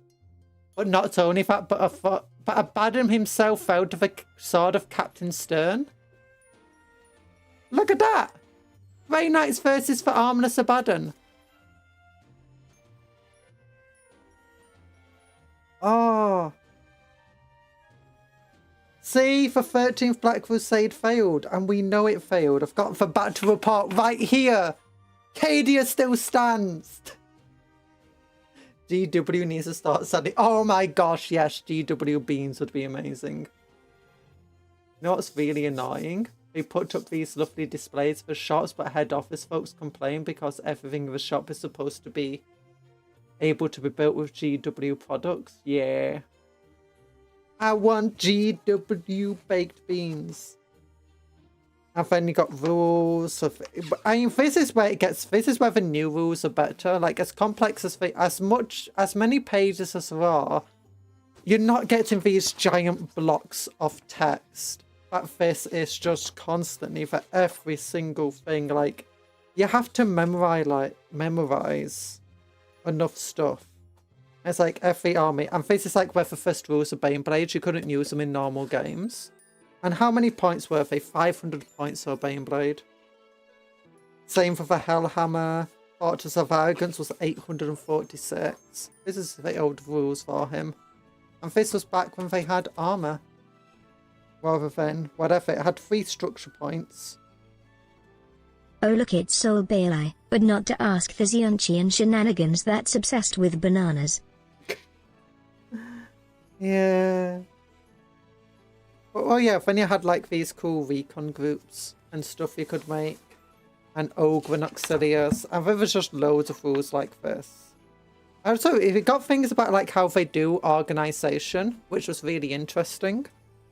For different things. Oh, this was the first rules as well for outside of Imperial armor for things like for Thunderhawk. Which was surprisingly not very well armoured. But then it's like rules for just having an entire battle company as a single unit. It's hilarious. And then the cool artwork that everyone loves. They call Hi Nano Fate. Aban is so good at pulling defeat from the jaws of victory. That's his talent. It's true. But Asaris is playing 5D chess. Yeah. But Abaddon meant to make you think he failed 4D chess.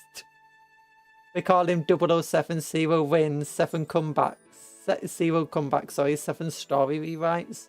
This is some really creative, armless Abadian slander. What do you mean slander? It's just the truth. Slander is, you know, false. And I want a Thunderheart, but it costs more than a new BMW. Yeah. Guess who has a Thunderheart that's not built still? Oh yeah! Rules for Warlord Titan. Did they even... I don't think they must have sold it back then, because this does not look like the Warlord Titan they've got right now. 2,500 points. Oh yeah, this was back when they had Strength D. Basic, it automatically penetrates your armor.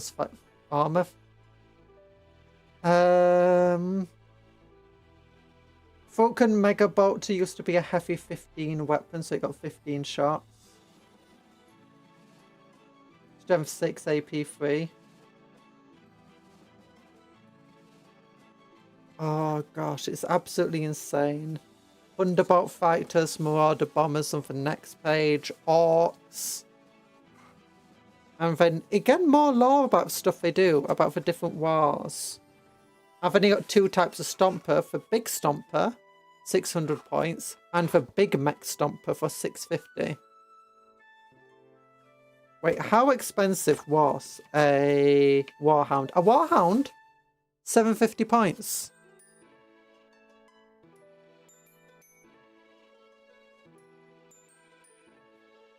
Warhound was cheap back then. Oh yeah, and then it's like, hey, if you got spare bits, make this thing. For 400 points. Gargantuan Squigger. Oh, see. And then it's like, oh yeah, we don't have a proper Arc truck yet, so, you know, build your own. From spare bits. Warhound is cheaper than 2 Baneblades. What? Wait, Warhound's cheaper than 2 Baneblades. Wait, how expensive was the Baneblades again? I forget. That's for Forces of Chaos. 750 points for the Warhound Skyton. Oh yeah, it was 500 points for a Baneblade. Well, I mean, a Baneblade is pretty good. Like, look at, it's got 3 hull points, 14 front armor, 13 side. It's got the Demolisher Cannon. 2 last cannons, and it can have up to 2 more if it wanted to. The Baneblade cannon with its giant ordnance weapon. Yeah, the Baneblade could wipe out multiple units in a single shot. It pretty much was always guaranteed to hit because it used a giant dinner plate template. Comparatively, the Warhound Titan has actually same armor all around, better ballistic skill. Same number of structure points, but now it's void shields. But it has much less weaponry. Plasma blast gun is... What did it overheat?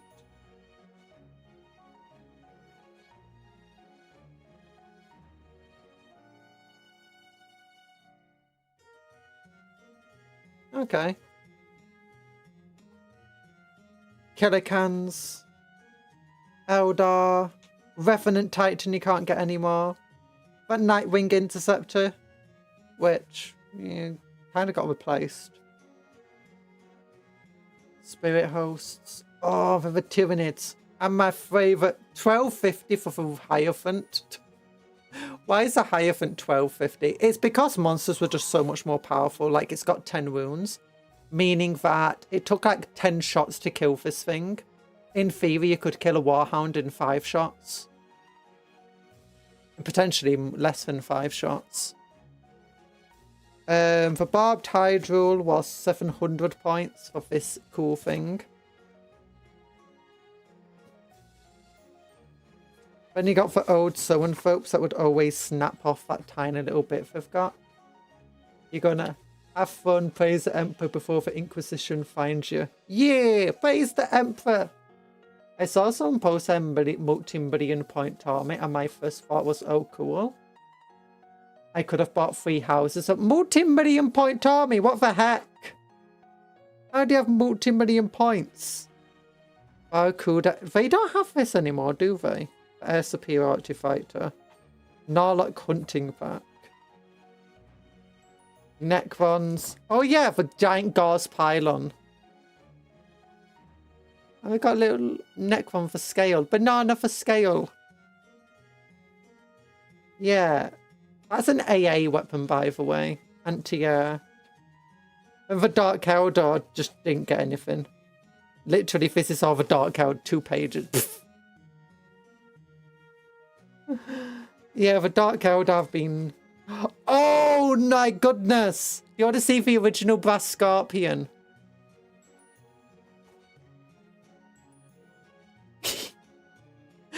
It's not great to Brass Scorpion. If this is a Brass Scorpion, it was just literally 2 defilers just smushed together. Oh, it's so silly. G-Dub's greatest soldier. Oh, look at this. Dark Eldar, the original red-headed stepchild. True. Oh, that's beautiful.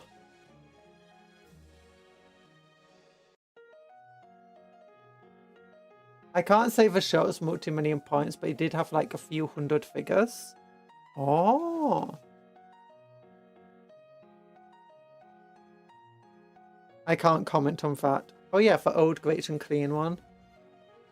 Oh, and here's the original Tide of Spawn. So this was a unit.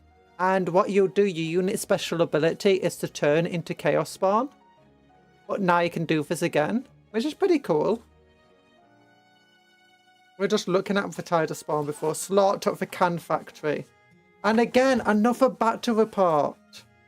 This time, Arc Horde versus the Out. I'm gonna have to like go through the battle reports like fully today. Oh, it's an archipelago. Oh yeah. The Eldar are attacking the Orcs. That's an archipelago, and if you want to know why, archipelago. An archipelago is a number of islands linked together that are owned by orcs that connect to a main landmass. Oh my god, for Mine Pig. And the cool thing about the Eldar here is that they can go across the ocean and ice and stuff. Look at how many blooming bikes are there. I used to just love reading these things. Oh. The Stompers cut loose. Look at that giant can factory. Oh yeah, and they make cans. As each turn they produce more killer cans of the can factory. Who won? Who won this battle? Seas of blood. At the end of a bloody battle, less than a quarter of the Eldar were left alive. The Orc force was leaderless and intact as the sheer slaughter of the last turn saw some surprise of vessels. For assault, the Orcs finished in control of a can factory.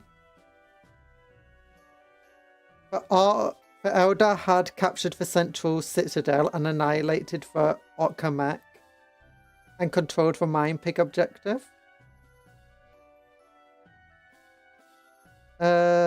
Both sides have thrown dozens of troops. So it's basically a draw. Oh yeah, and then you've got the first attempt at doing stratagems. I think was their very first attempt at stratagems, and they're all just called tactical assets instead. Battlefield assets, support assets, and stuff like that. And then look at this drawing. It's so cool. Oh, see, this Apocalypse, the new Apocalypse book is so disappointing by comparison to this book. Like, there's not even a single picture of a Titan in the new... Not even a single drawing of a Titan in the new Apocalypse book. What? And more humans. More humans! By virtue of having humans in this book, it's the worst book. Oh yeah, in Imperial armor. I advertised them. Super heavy, stuff like that. Oh, big old thick hardback book.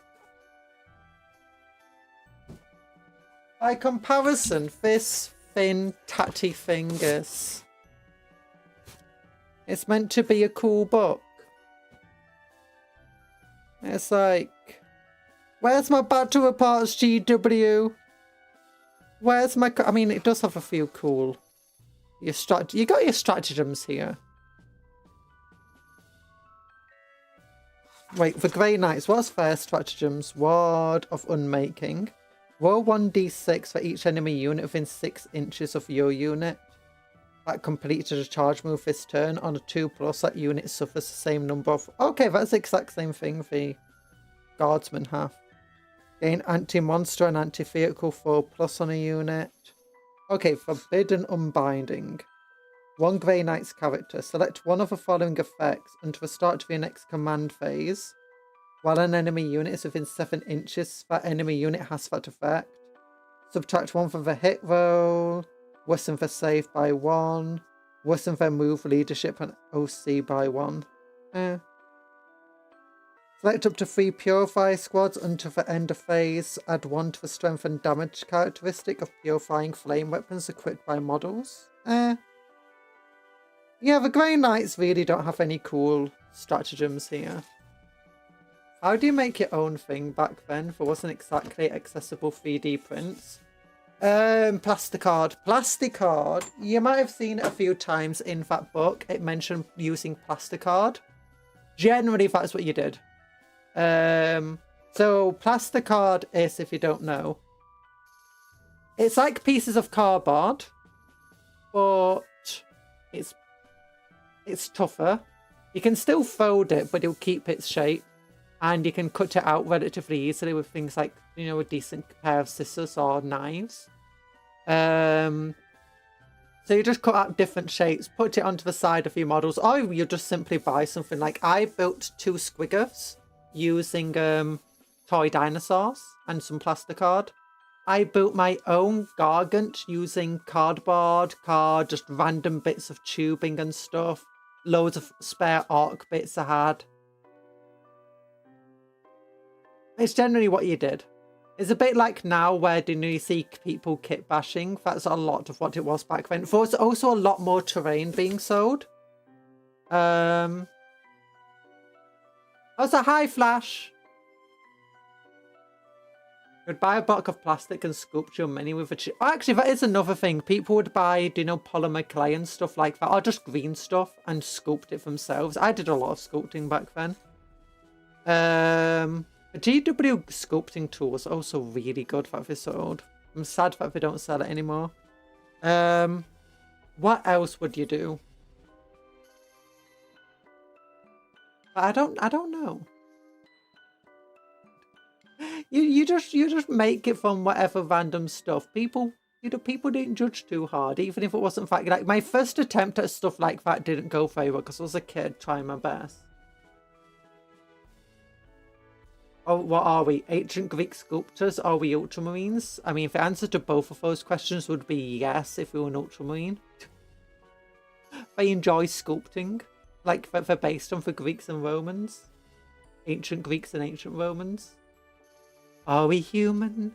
Or are we dancer? But yeah. There's a lot of there's a lot of silly things in the old things that you could have done. Dancer, I barely knew her. It's true. It's true. Also, just realised I don't have chat open on my phone.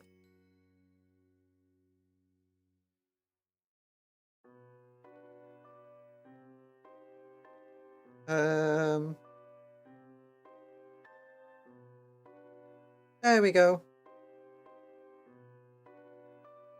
Give me a moment. There we go. It's open. I was being a bit silly. But we got the Eye of Terror book now. This is actual lore this time round.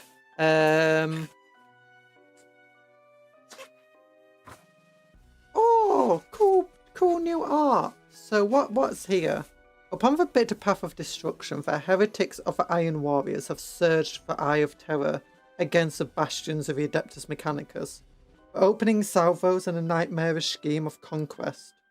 Their murderous strategies have been eons in the plotting, and their corrupted siege hosts threaten to overwhelm the Cetus macroclades driven into them by Mars and other forge worlds. Where such apocalyptic armies collide, annihilation on horrific scale is unleashed. Apocalyptic! Fish out the word! Look. Oh, Oniga June Crawlers. Love them. Big old Chaos Knights. Big old giant defense towers. Oh yeah, terrain. They sold a lot of terrain back then, which made things a lot easier to, you know, do kit bashing with. They still do sell a lot of terrain, but they don't sell a lot of the like, things that have guns emplacements and stuff on them. Like half of, you know, the kit bashes you saw there, you know, they literally just took either the cityscape terrain that they had at the time or the defensive things that they had at the time, the big old gun batteries. The worlds of Acadian Gate creak beneath the weight of the adamantine war engines. Warsmith Krafek Morn has come, and with him the infernal might of Medrangard. With the Iron Warriors surging out to the Eye of Terror, beleaguered and weary, Imperial defenders struggle to stem the gathering tide. Even the might of Mars' cybernetic cohorts may not be enough to halt the traitor's progress and bring to an end the Warsmith's sprawling campaign of conquest and fortification. Yeah, for one thing, I actually prefer about the old way that they did these these pictures. It's like they were actual battles that people had set up and, you know, played. And as a result, they looked like battles you might have. This, it just looks like they put two armies facing one another. It doesn't make a lot of sense. Like, how are legionnaires there in a full squad? How are these guys still here in a full squad? How are they not being overwhelmed if everyone is moving up? How did that knight get there past everything else here? It's like, this is clearly not a game someone's had. This is clearly just a picture for display purposes that hasn't even had that much, you know, units aren't being torn up or anything. And I kind of do prefer that about some, at least, like, they could bring back some of the, you know, the old, like, example battles and stuff. By the way, the Age of Sigmar cogforts are given in law reasons for non-order factions. Yeah, for being stolen. Also, for being, what's it called? Aren't they also mercenaries? And they don't really care too much about who hires them. I thought that was one of the things they said. Ocularis Terribus. Oh. When the God Emperor of mankind arose and cast down the tyrants of old night, when amidst the ashes of her perfidy, he built his golden throne. As the master of mankind, the eye burned in the heavens. When humanity rallied beneath the Aquila held high, and in its might marched out to claim the stars. When for one brief heartbeat in all that time mankind stood on the brink of glory, I glared down upon such works, when treachery and heresy set a torch to hope, and the Imperium burned. When ambition became mankind's pyre, and God Emperor and diabolical Son did battle, but I looked on eternal. When the traitorous sons fled from their defeat, and from the vengeful pursuit, up to the brink of madness, and far beyond they plunged, but I became their lair.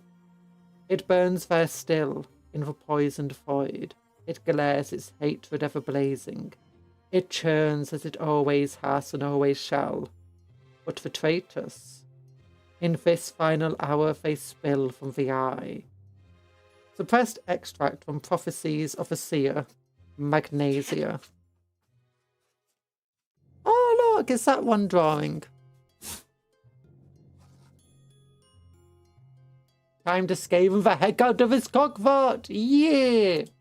Actually being sold, yeah! They are being sold. And they're also being stolen or salvaged from battlefields, from what they said. Oh gosh, that just made it even brighter. A malignant scar up on the fabric of reality, light years in circumference. The Eye of Terror has festered at the heart of a segmentum obscurus for more than 10,000 years. A warp interstice of unparalleled size, it has provided refuge for traitors, renegades, an invaluable staging point for ceaseless campaigns of bloody conquest. The Eye of Terror is wreathed almost entirely in impenetrable warp storms that no fleet could hope to traverse. Any foolish enough to attempt such a journey would surely be obliterated by the rampant empiric energies of these tempests, and broken apart or hurled out of space and time. Yeah, the Warhammer used to take place entirely within the Eye of Terror, with the idea that no one could really interfere much except once every few years when the warp storm subsided. So I'm going to have to just change some of these light settings. Once again, if you got photosensitive epilepsy, look away.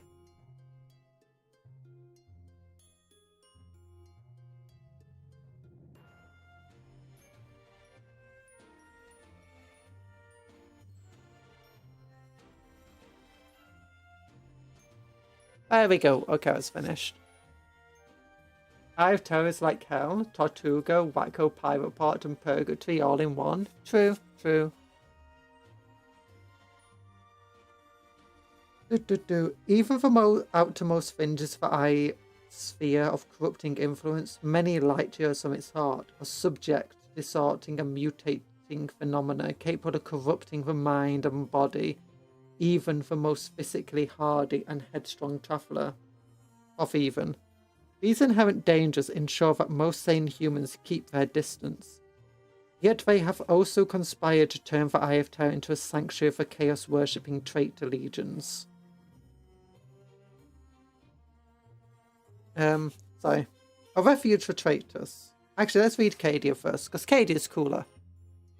Once upon a time, there was the most formidable fortress worlds. Cadia was one of the most formidable fortress worlds of the Imperium. Cadia was the linchpin of the wider Cadian Gate, and for millennia its people devoted themselves to the industry and raging of war. From youth until death they served the Imperium, providing regiments after regiments to humanity's war machine, and resisting the Black Crusades of Abaddon the Despoiler. The planet held significance beyond its martial strength. Located upon its surface were a series of black stone pylons. These devices, formed by alien hands and arrayed with expert precision, suppressed the energies spilling from the Eye of Terror and held open the Cadian Gate.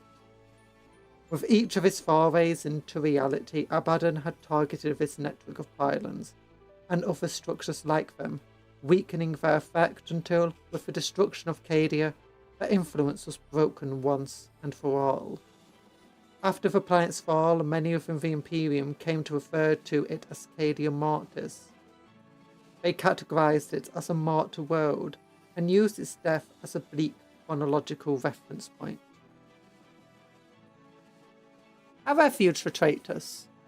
At one time, a single stable route into the Eye of Terror existed, a corridor of space in which its ever-raging warp storms were held at bay, enabling passage. This area, named for its prominent and important star system, was the Cadian Gate. In the aftermath of the Horus Heresy, the defeated traitor legions escaped the wrath of their former allies along this path, plunging into the interior of the Eye of Terror in order to escape the wounded Imperium. The surviving traitorous Primarchs, by now corrupted beyond any hope of redemption, pursued their own esoteric goals within their newfound refuge. I mean, it's not that esoteric really, they're just petty fools.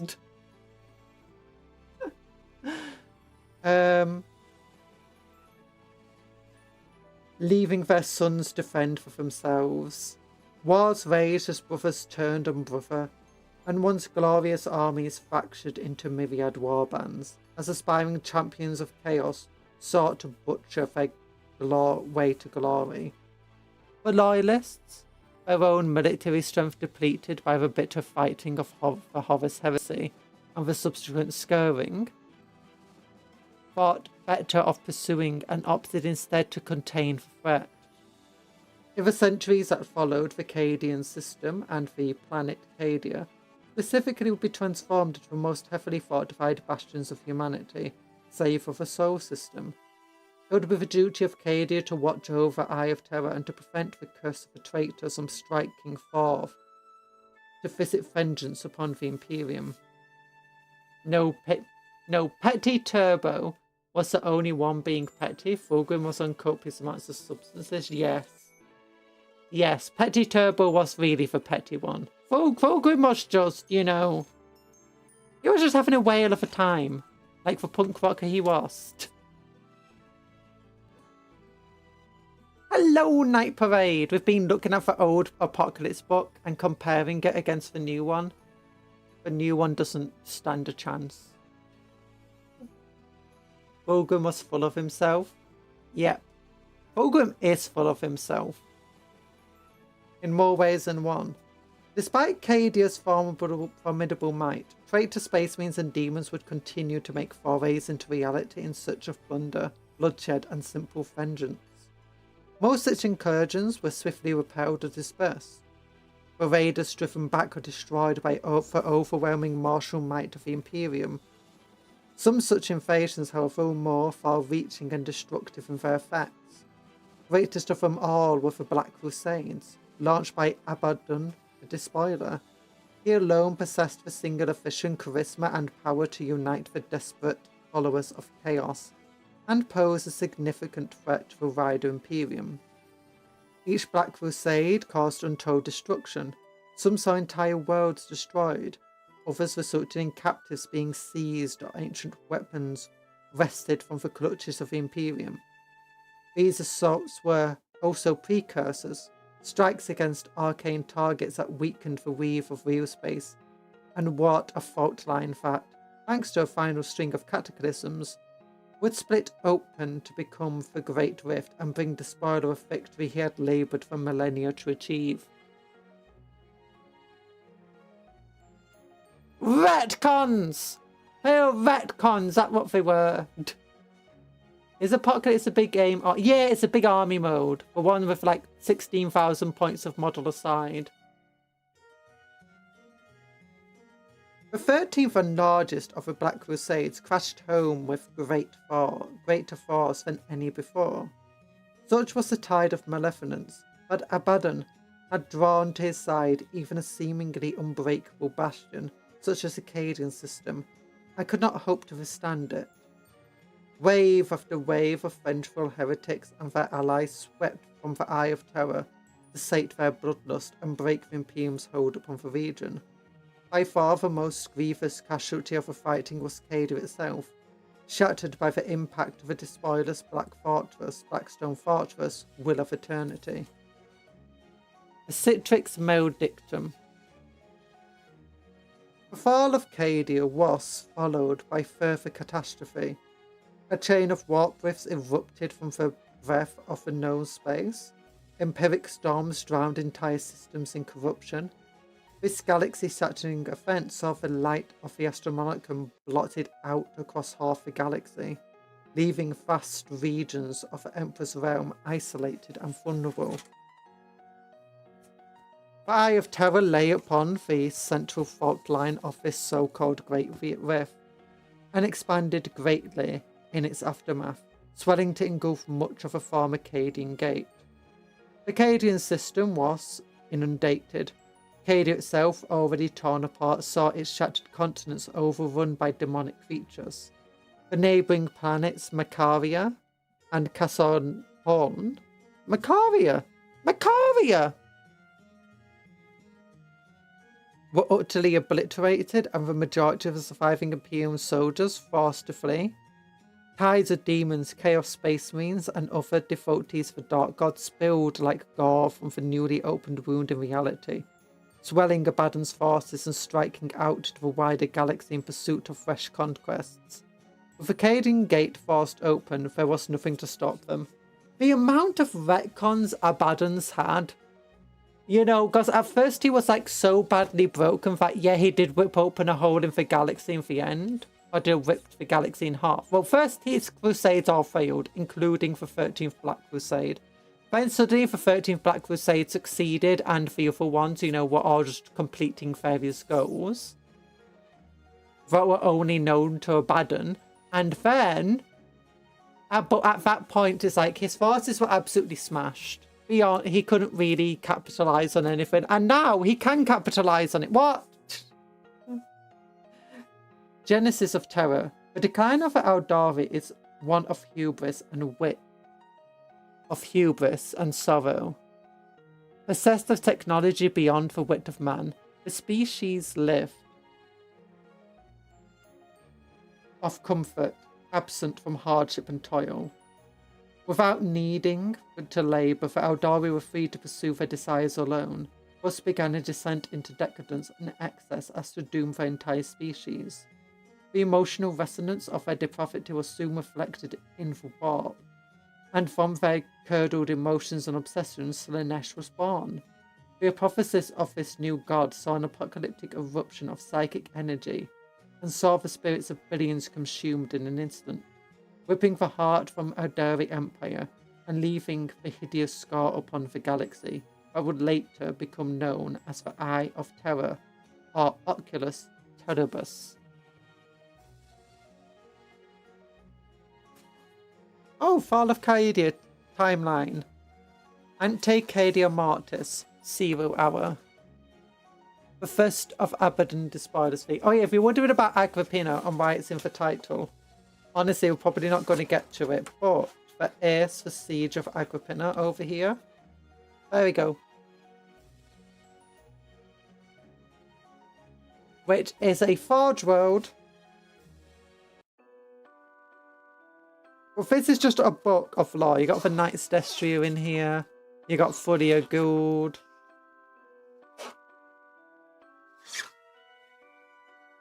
You got the Agripinaa system. You got the Hastali. Various houses and stuff.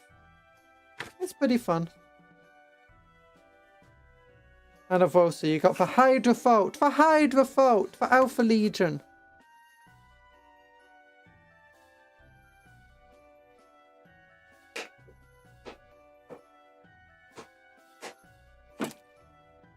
Sorry, I'm drinking some water. Because my throat is hurting me.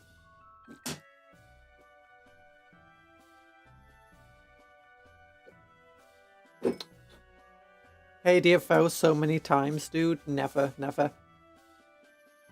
Abaddon is probably the author of this text is making himself look good. True, true.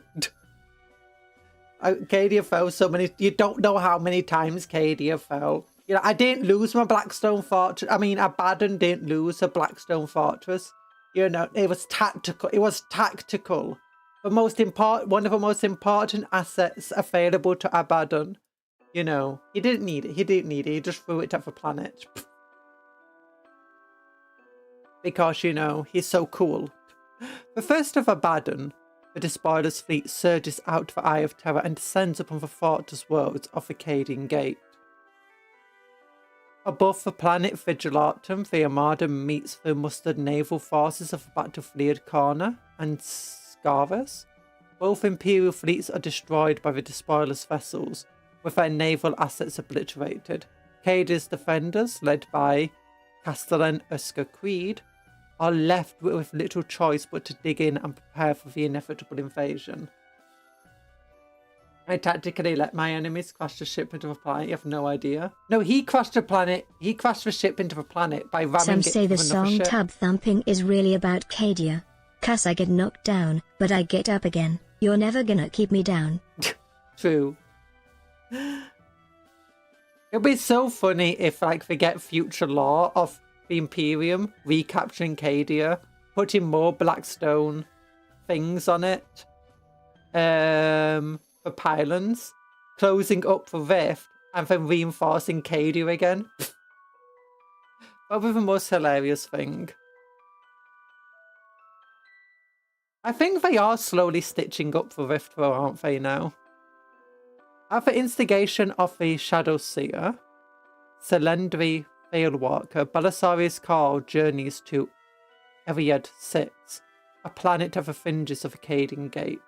This world was bombarded by the Black Legion during a prior Black Crusade, an act that had previously been attributed to malice rather than grand strategy. Carl discovers amidst the ruins the remnants of a Blackstone pylon cut down by orbital fire. The structure, he realizes, is reminiscent of those found on the surface of Cadia. The venerable Archmagus mind races as he recalls assaults on further worlds, swiftly noting a pattern of destruction and leaping to the conclusion that Abaddon, over the course of millennia, like 10,000 years, has been targeting and eliminating these structures. Realizing the scale of disaster that may be about to befall Cadia, the Archmagus Dominus leads his fleets to aid in the planet's defense. Tar Garden and the Third Company of Imperial Fists, having just repelled a demonic assault upon their battle station, Fortress Monastery, Phalanx, hear word of Abaddon's invasion and set course for Cadia. They are far from alone. The Space Wolves, Black Templars, and dozens of other chapters dispatch warriors to join the fight. Accompanying Abaddon's fleet is a Blackstone fortress, Will of Eternity. Its warp-beam weapons, the destructive power of which was last witnessed during the Gothic War, is more than capable of scouring all life from Cadia's surface.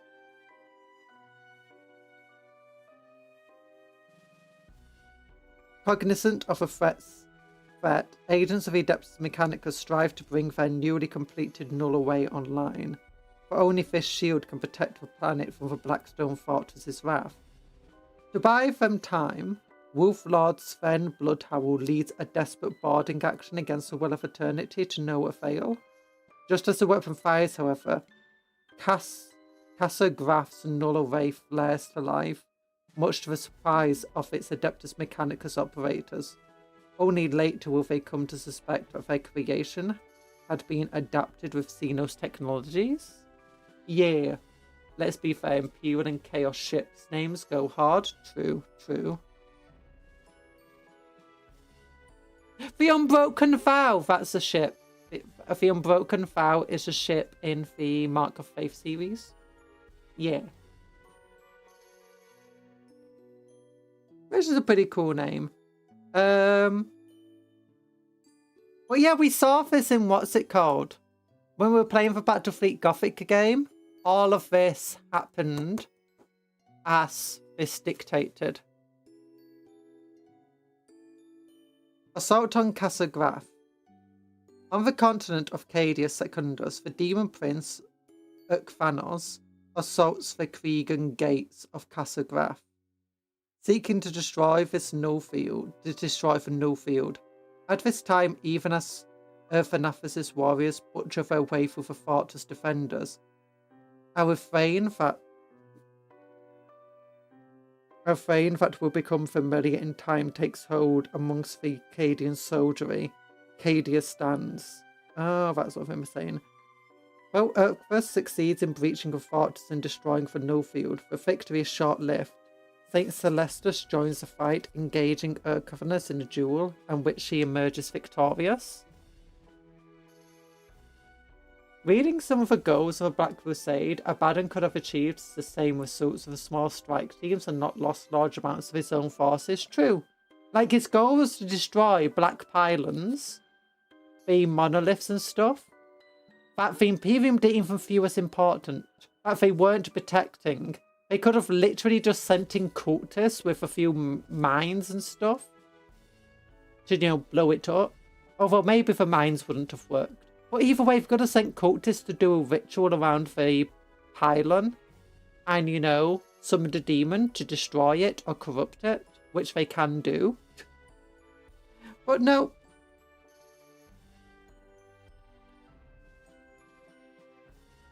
The arrival of the Imperial Fist Colossus battle station, accompanied by the fleet of vessels, takes the traitors by surprise. Recognizing the threat posed by the Will of Eternity, Tar Garden directs Phalanx's weapons against the Blackstone Fortress. Meanwhile, Sven Bloodhowl and his last remaining warriors cut their way deeper into the Will of Eternity's interior. Together, Imperial Fist and Space Wolves seal the Blackstone Fortress's fate. The blackened carcass of the Will of Eternity is left hanging in orbit, trailing fumes and corpses into the void. It's not about winning, it's about sending a message. A message that is the Crusades, he's a weakling. That he's armless. That the Black Legions had to be replaced. Like, there's barely anyone left in the Black Legion because they've died so many times in these bootless Crusades. And not all of his crusades were actually successful at destroying these pylons. Because weren't we reading about one of those before? Like where it showed all 13 crusades at some point. The Black Legion's progress has been halted, but the onslaught is far from over. Belisarius Call, having arrived from Eriad 6, joins other senior commanders in a council of war. He reveals the nature of Akkadian pylons and preaches their importance to his allies. Lord Castellan Creed orders the immediate fortification of the Elysian Fields, the largest concentration of pylons on Cadian's surface, and surely are Abaddon's next target. The Black Legion commit their remaining forces to battle, this time with Abaddon himself at their head. Across the vast expanse of the Elysian Fields, dozens of battles rage. Howling hordes of demons, mortal cultists, and relentless traitors meet mass cohorts of Skitarii, Space Marines, and entrenched Cadian soldiers. Millions more are added to the tally of the dead in these final hours of fighting. Eventually, the forces of chaos are repulsed. Abaddon the Despoiler, sorely wounded by Saint Celestine's blade. Hey, that didn't happen in our book. We read that battle report. We saw that it was, what's his name? The Grey Knight who slew Abaddon. Cadia's doomed, having withdrawn to his flagship, Vengeful Spirit. Abaddon issues orders to his warpsmiths aboard the drifting ruins of Will of Eternity. On the largest fragment of the fortress debris itself, the size of a small moon, plasma engines flared to life, propelling the Blackstone corpse towards Cadia's surface. Its impact gouges a crater hundreds of miles wide into the planet's surface. Oceans boiled away in an instant, continents cracked asunder or obliterated by raging firestorms. Fleeing vessels are ripped from the skies by raging cyclones or torn apart by winged demons. Few escape the cataclysm. What remains?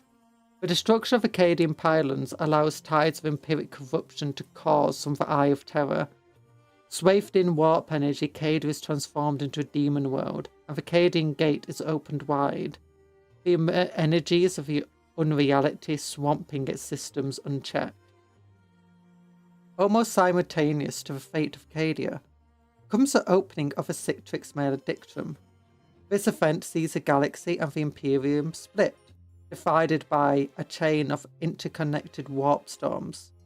These regions, cut off by the Great Rift, will come to be known by humanity as Imperium Nihilus, where the light of the Astronomicon is absent, and the Imperium Sanctus, where the Emperor's guiding beacon still shines. The Eye of Terror sits upon the fault line between the two. Staging ground. Following the collapse of Akkadian Gate, of the Akkadian Gate itself, Cadia itself became a staging ground for the Despoilers' wider war effort. Drifting chunks of a planet's shattered remains are warped into demon forges. Fortresses and orbital star docks trapped in the demon world's unnatural orbit, with Cadia no longer a threat. Abaddon entrusts control of the Akkadian system to Iodax Quan, an ambitious lord of the Black Legion, whom he judges competent enough to purge the remaining holdouts and quarry what Blackstone he can from the world's corpse. The Despoilers turns his attention to seizing control of a Nachmund Gauntlet, one of the only stable warp routes between Imperium Sanctus and Nihilus, and he loses that one. He loses that one. Or is that going to get retconned as well? Wait, Abby still has a vengeful spirit, okay. He may be slightly more competent than I give him credit for. Also, it's a Gloriana that could probably just do what Will of Eternity's job for it. Potentially. I think the Will of Eternity is tough enough that it can. You have to remember orbital weapon platforms can tear apart ships, but Blackstone fortresses are tougher than your average ship. At least in lore.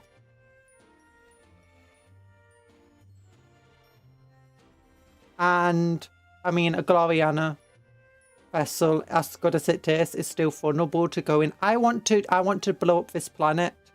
And then it's like, no, the planet's going to blow up me up instead. With Iodax Quan's armies engaged in cleansing the Akkadian system of resistance. Also, one of the main ways that they exterminate us is virus bombs. But if they virus bomb Cadia, it wouldn't be good. Because virus bombs are so effective that they can kill demons, they can kill people, and they effectively render a planet, you know, exterminatus for decades, if not hundreds of years.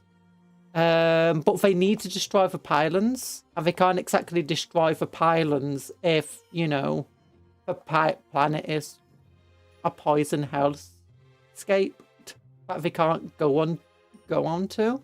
And they could try them bombarding the pylons from space, but from everything I've heard about the pylons, you can't just blow them up with conventional weapons that easily. You need to do some sort of weird ritual.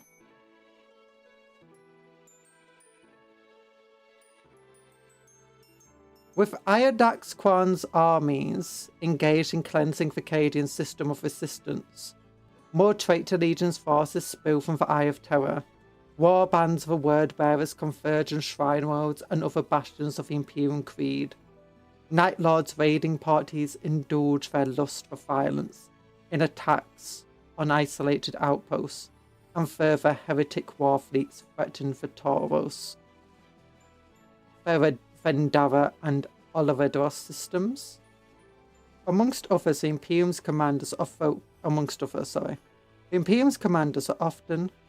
forced to draw new battle lines, already formidable systems, such as Belis Corona and Agripinaa are further reinforced, and relative backwaters such as Chinchar system fortified to resist further incursions. Whilst none of these strongholds can rival Cadia's former power, their beleaguered defenders cling to the desperate hope that they will hold out long enough for the Imperium to send further aid. And throw enough cyclonic torpedoes at a planet destroying the Blackstone pylons would sort itself out, probably. But then you wouldn't have the entire ground war. I mean, it could also be that the Nova... I imagine the main thing is that the Wheel of Eternity has special empiric weaponry that can, you know, scour the planet, including the pylons. And the only shields that can stop it are the null fields that the, you know, car put up. But I imagine Cadia has plenty of other, you know, like many overlapping normal shield systems Because many planets do already, and star parts often do already. So it makes sense that conventional weaponry wouldn't be enough to actually destroy Cadia, and that you need something much less conventional. Either something capable of shattering the planet by sheer mass alone, like the Will of Eternity, or the empiric weaponry that the Will of Eternity had on board. At least that's kind of how I imagine it. I don't know how true it is because I've not read the actual books on it other than this thing. The Cadian Gate. The region of space known as the Cadian Gate remained the only stable channel of real space leading into the depths of the Eye of Terror for millennia. Since the fall of Cadian and the destruction of the Noxolith pylon fields, that channel has collapsed with catastrophic results. The Cadian system itself is now immersed within the fringes of the swollen Eye of Terror. Meanwhile, the fringes of the former real space channel have been swamped by warp storms. While further scattered storm fronts now flicker in and out of being throughout the wider region, no longer held at bay by Cadia's formidable defences, traitor warbands have been free to raid at will through much of a segmentum obscurus. Now systems such as Vantium Primaris, Gunrund, Bellis Corona find themselves on front lines for losing battle to stem the endless tides of madness and horror gushing from within the Oculus Terribus. Just eat the planet. Simple, Tyranids. Yig! The Tyranids can do stuff. I mean, if you look at those 3 battle reports, the Tyranids defeated the Ultramarines and the Imperial forces. Abaddon lost to the Imperial forces and the Grey Knights. So Agripinaa system is here.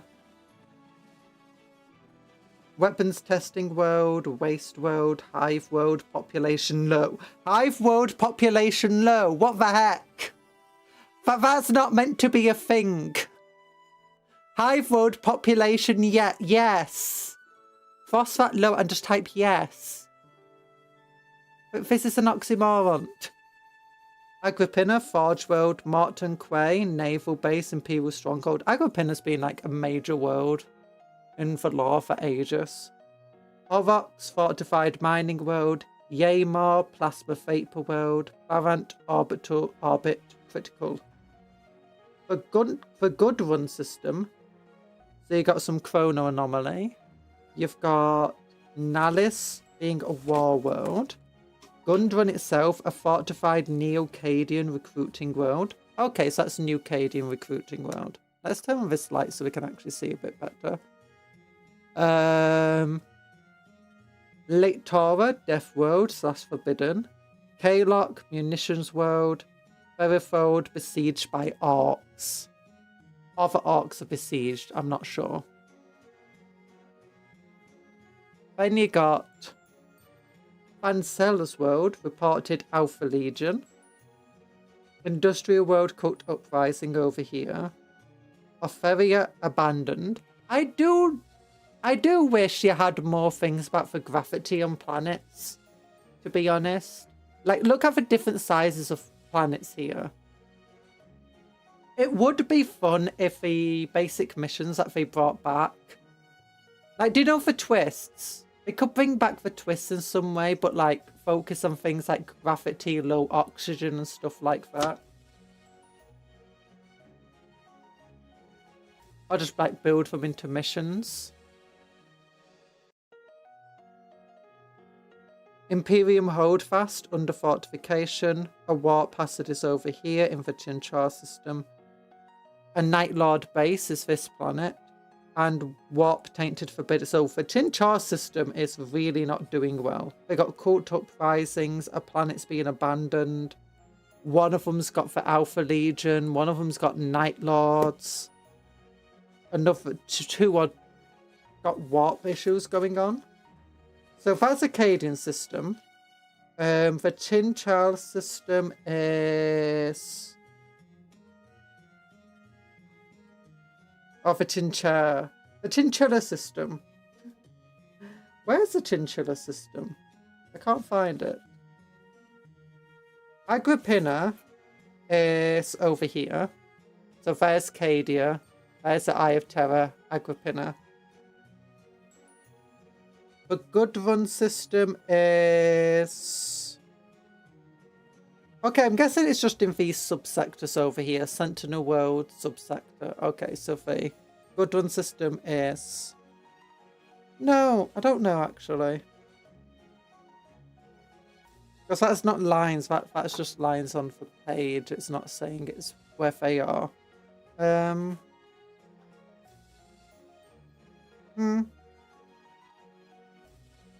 idea.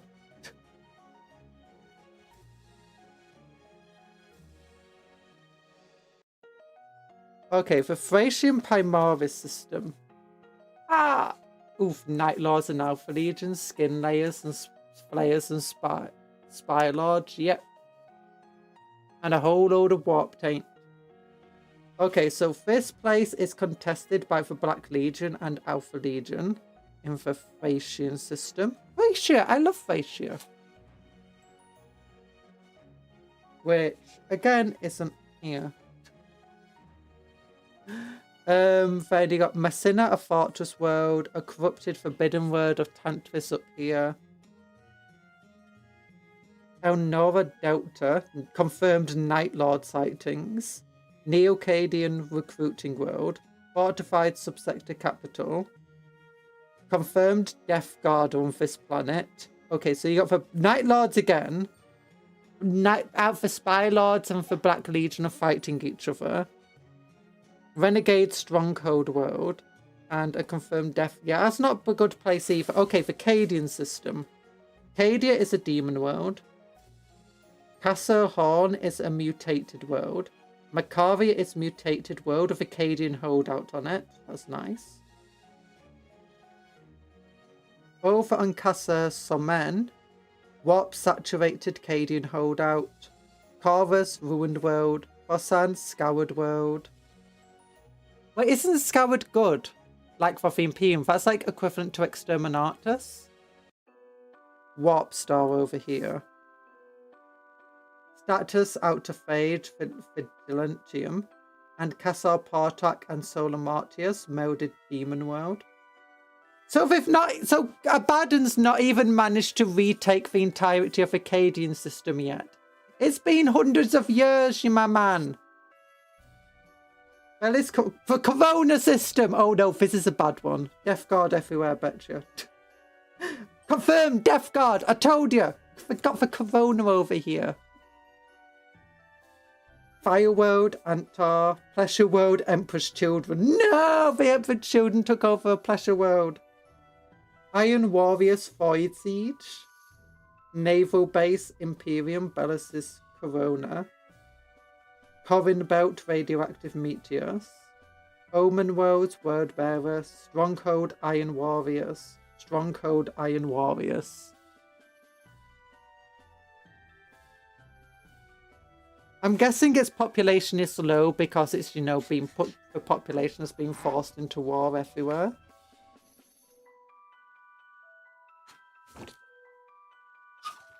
Iron Wars. Whoa, trait to legions. Okay, this lore book is pretty cool. I will give them that. It's got the Defilers. Okay, but one thing I want to read on first, honestly, is the new units. Like the brand new units. But we don't know anything about really. So I think I want to go start with over here. Agripinaa. Because that's where our stuff is for Night Destrio and so on. Orb of a Million Scars. For untold centuries, the foundries and forges and manufacturers of Agripinaa strove to supply Cadia and its defenders with arms and armour required to hold the line against the ever-encroaching forces of chaos. So this means that most of the standard equipment that you see in the Imperium, like, do you know, amongst the Astra Militarum, is originally Agripinaa patterns.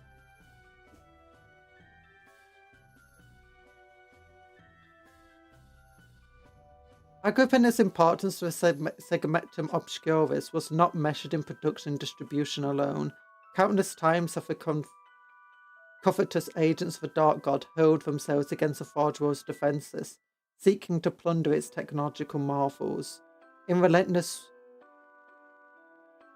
and attritional wars, Agrippina's tech priests have perfected master strategies of defence, instilled within their cohorts are protocols of dogged resilience, and fostered within the augmented minds of their Scutari soldiers lingers a cold and unswerving hatred for the followers of chaos. Also, I might be a bit biased here because I really like Agrippina. And I want to know more about it. Agrippina's importance to the surrounding subtextures has only increased in the wake of Cadia's fall. Without its supplies of munitions and material, the faltering defence of the collapsing Cadian Gate would have long since come to a bloody end. Agrippina's fleets and macroclades have departed for dozens of neighbouring systems, responding to requests for aid, seeking to recover territories lost to the opportunistic invaders, or charged with erecting and garrisoning fresh fortifications in order to slow the traitorous advance. Agrippina's military strength is stretched as never before, yet its priesthood remains as resolute as ever, determined to defend the Forge World from the encroaching foe or die in the attempt. Ooh. Agrippina system. So Agrippina, if you don't know, is actually the name of two very important women from the early Roman empire. Agrippina the Younger was the granddaughter of the first Roman emperor, I believe, and the mother of Nero.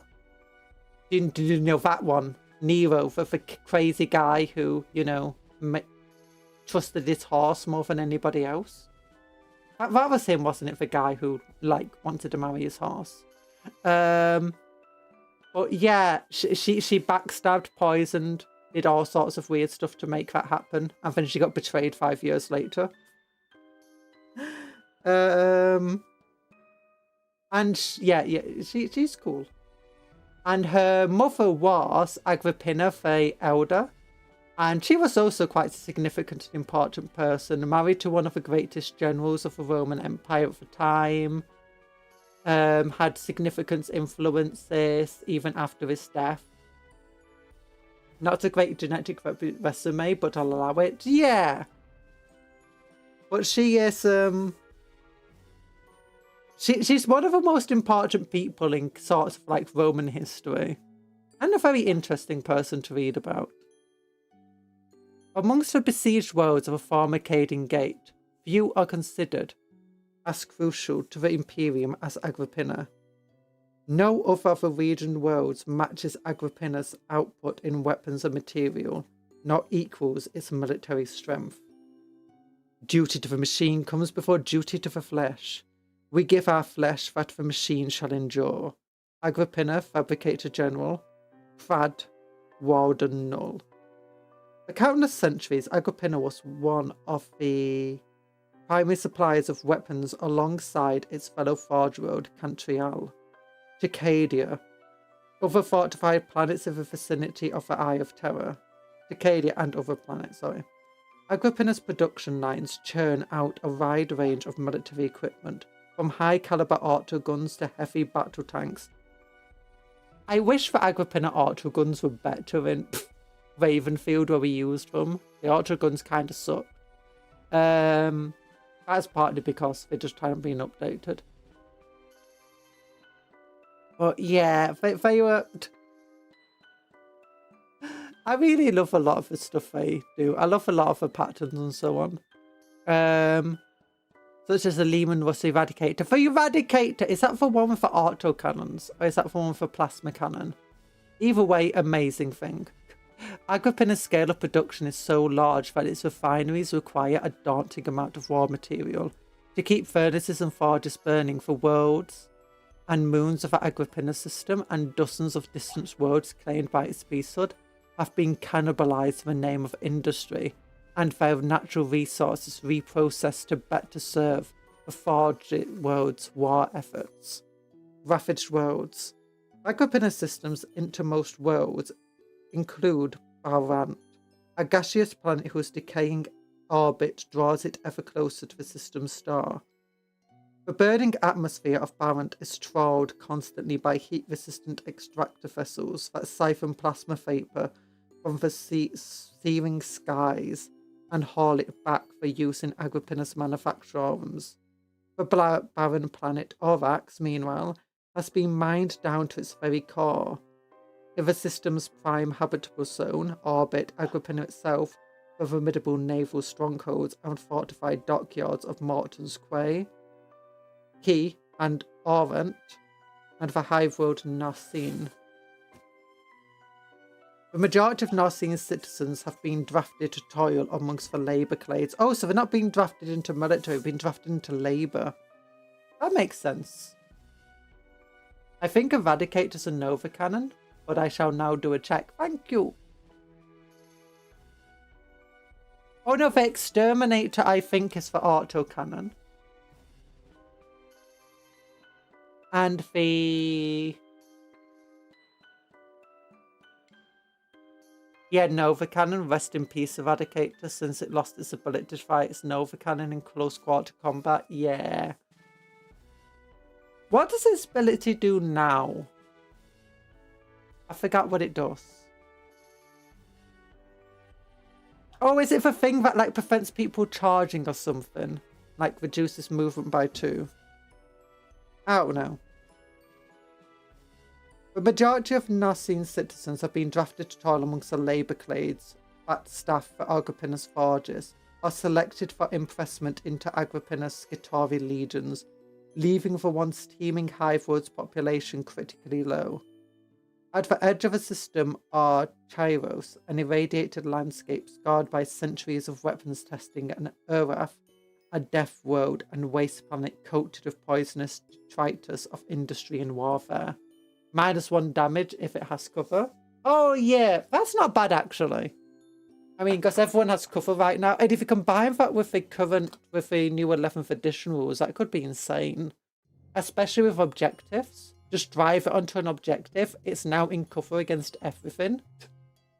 Except torrent weapons. -1 damage to it, and -1 to hit. Do smoke at the same time. -2 to hit. I have no idea how stealth is going to go with the ruins. With benefit of cover now. Maybe stealth will change your opponent's ballistic skill. Or maybe if they will allow multiple, up to like -2 or something to, you know, modify. Because right now they only allow a modifier of 1.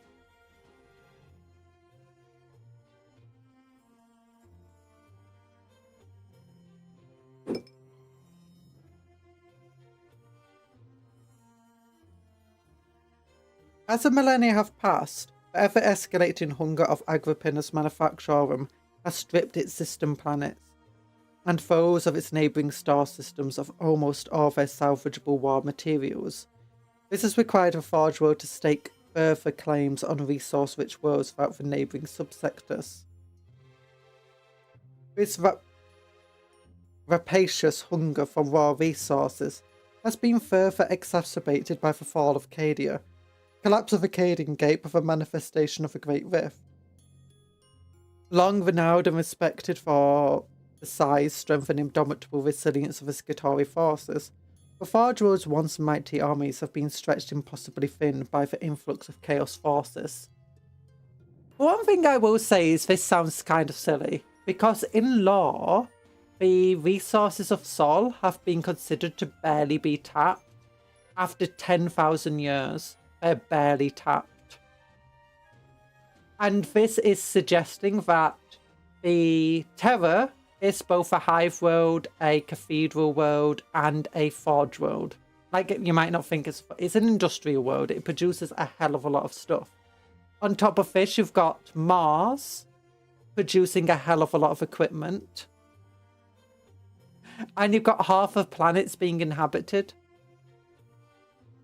And honestly, it makes sense. If you think about it realistically, yes, you could probably mine the solar system for resources for tens of thousands of years.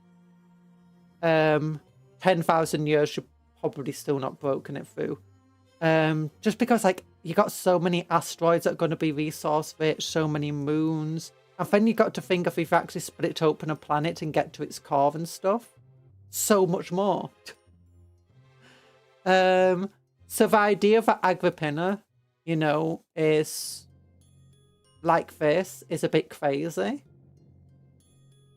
Like, it kind of makes sense in the entire grimdark aptitude of, you know, 40k, but at the same time, it's contradicted by Sol still having all its resources. And it's not just 10,000 years later, it's 40,000 years later. Like, it went through the entire Dark Age of technology and Age of Strife and still, you know, didn't scratch the surface of just how much resources are here. Now, it could just be that Agripinaa doesn't have as much resources. Like, we have, is there 2 asteroid belts? And then you've got, like, the asteroid belts around various planets as well. It could have been mined more during the Dark Age of technology, so may have been more protected status during that time. It could also be that they had technology that could just turn, you know, fabricate to technology. So you could feed a standard rock into a machine and it will give you whatever element you want. In which case, it would make sense that Sol would have barely been scratched. And for all we know, Mars could still have access to some of those technologies, meaning that its thirst for resources is not as great because it's got access to these great manufacturers where you can feed any material to it and it will just turn it into something good or usable. So I guess it makes sense to some extent, you know. Oh, benefit of cover is -1 to ballistic. I thought it was -1 to hit for some reason. Okay, -1 ballistic makes sense. That's good.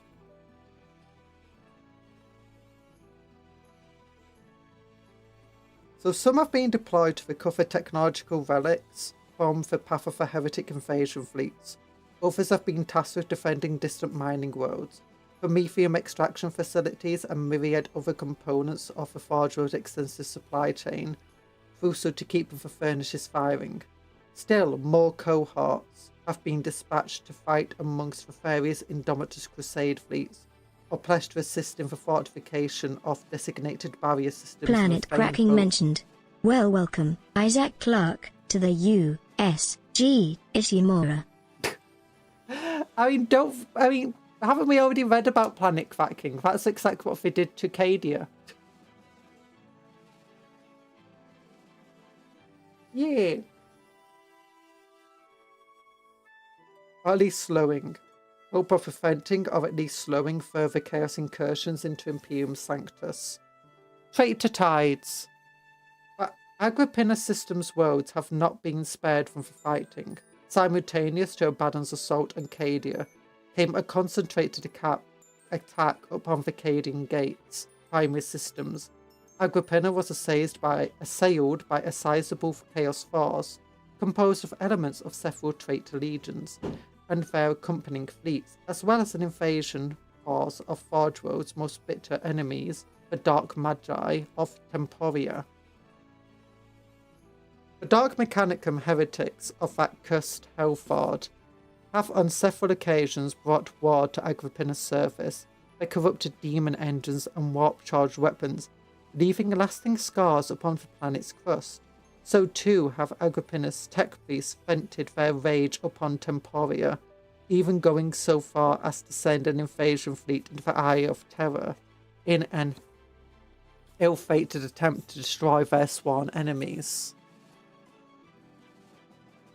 Once and for all, the return of Temporian forces and their demon engines saw bitter and attritional fighting encompassing all of the system's inhabited worlds, decimating the labour clades and fighting forces yet further.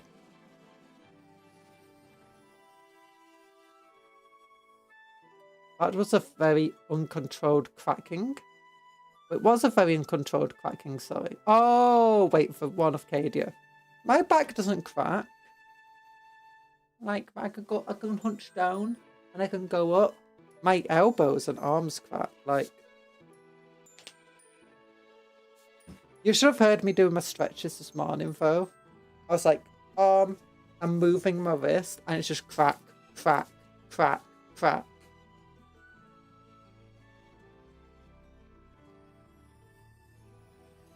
And my neck just going crack, crack. Yeah. Okay. Return of the... Yeah, there we go. The situation was stabilized in part due to the arrival of battered Cadian military units, who aided Agripinaa in scouring the majority of the heretic invaders from Kairos, putting down the cult uprisings in the hives of Narsin, and forcing the Temporians to withdraw from Agripinaa's service. In addition to providing time and aid, the Cadians brought with them desperate refugees in search of sanctuary. Oh no, they're going to get servitorized. Oh no! All of them, all have been offered protection by the Agripinaa priesthood. Both these promises of food, shelter, and purpose are contingent upon their contribution to the Forge World's war effort. Many have gratefully sworn themselves to a machine cult, entering service amongst Agripinaa's labour clades, or being inducted into the ranks of the Forge World's depleted Skitarii. Honestly, depending on who the tech beasts are, being a Skitarii isn't a terrible lot in life, I guess. Like, for the most part, you will completely keep your mental capabilities and faculties. And my neck going crack, crack, crack, craflump. Oop, cracked to hard, neck broke, sent help. Look, I got a cupcake neck, it's fine.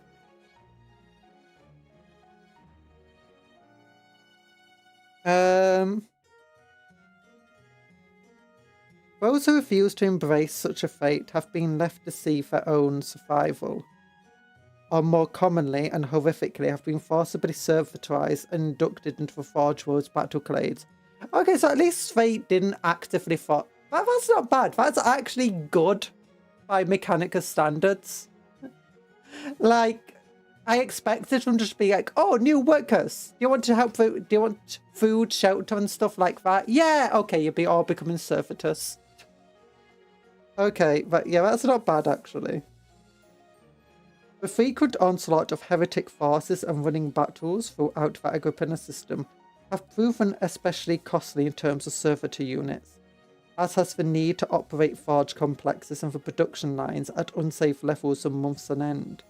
It is a grim yet unsurprising then that the tech beasts of Agripinaa feel not only empowered but even divinely ordained to repurpose what they see as obsolete organic units with no purpose for future into cyborgized tools fit to defend the omnicized realm or operate as divine machineries.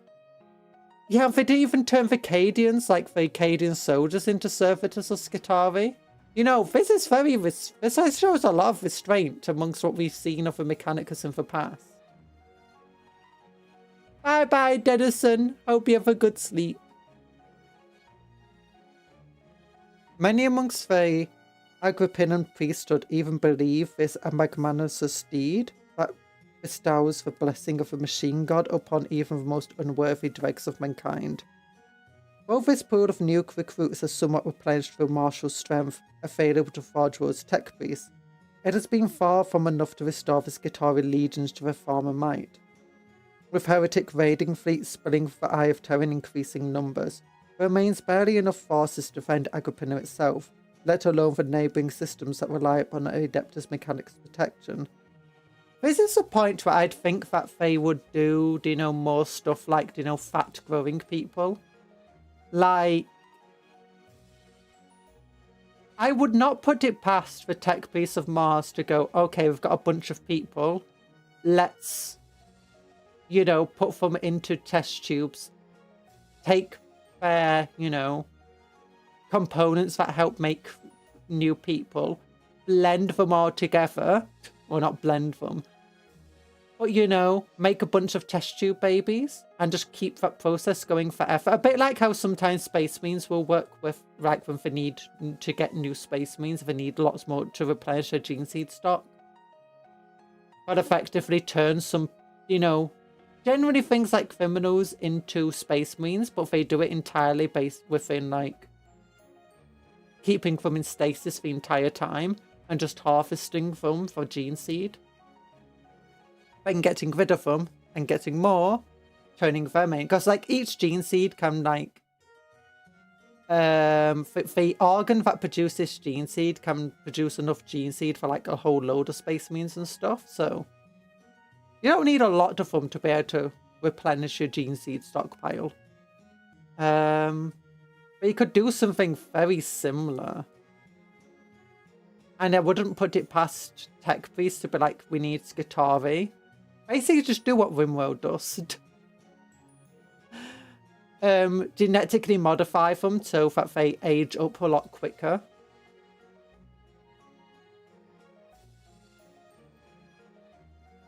It's surely only a matter of time before the ambitious warlord turns their covetous gaze upon the increasingly vulnerable Forge World, airborne clades.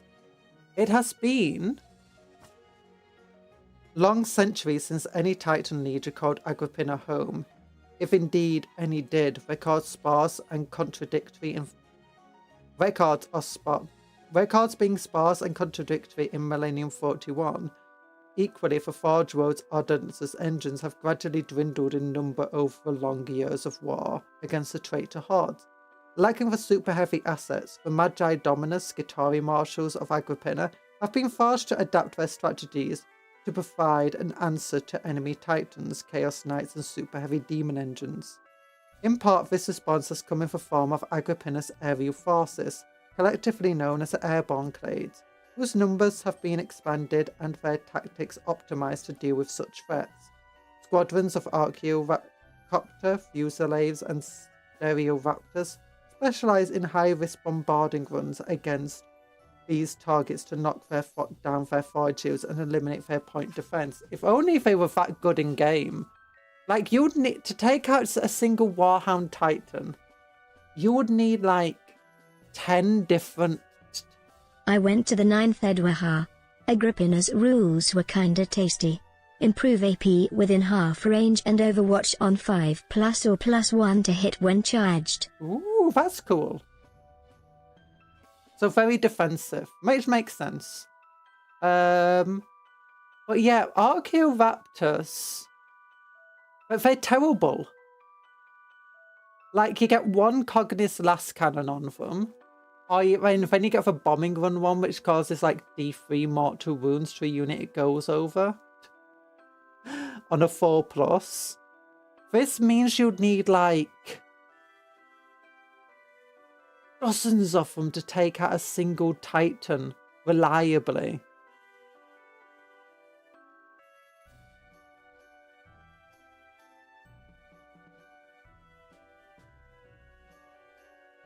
They are followed by Archaeoraptor Transfectors, packed with Sicarian assault specialists, who cut their way into the super heavy prey and butcher the crews or banish them as animating demons from within.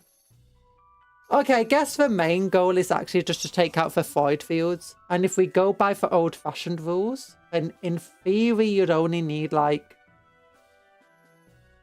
3 or 4 of them to take out like a Warlord's Titan's void shields.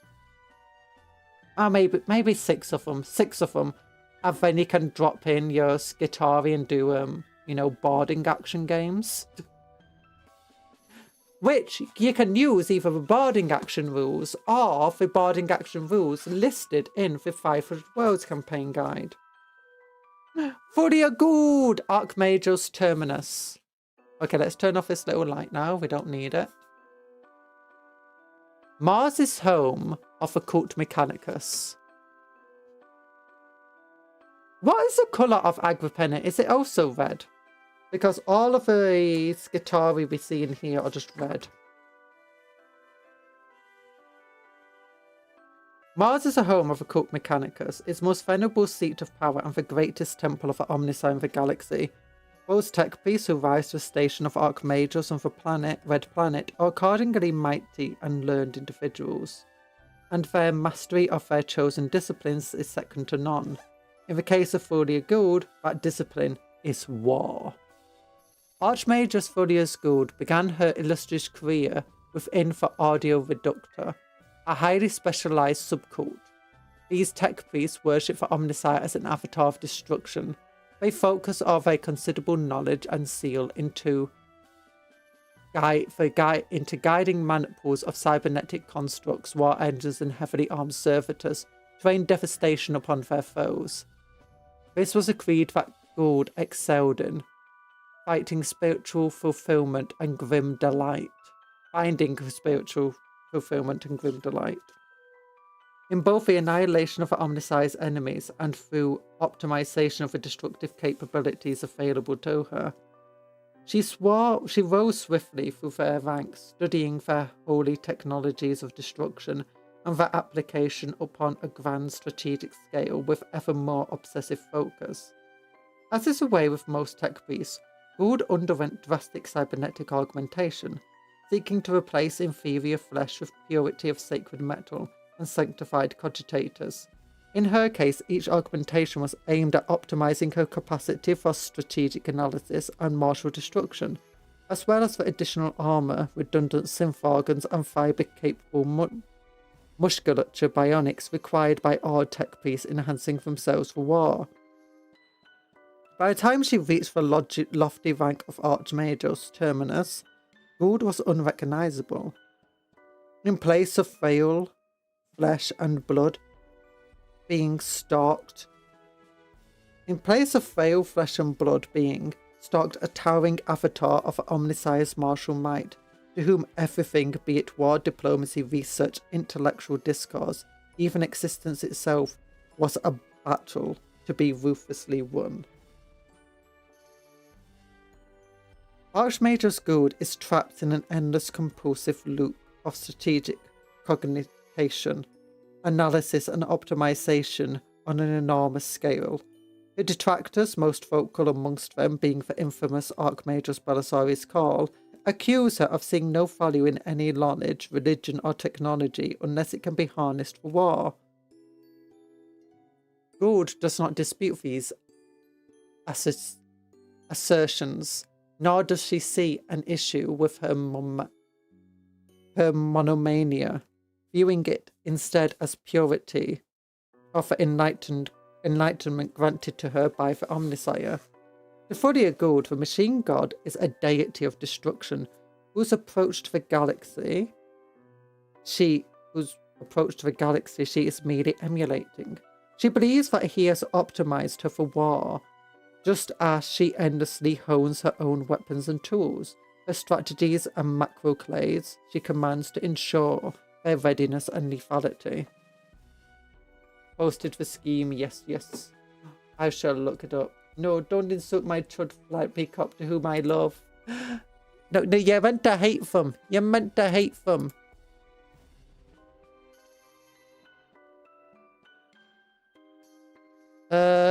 Which one's Agripinaa? Mars, Lucius, Metallica, Agripinaa. Oh, so Agripinaa is blue and red. Okay, how come we don't have a blue and red colour scheme here? That sucks.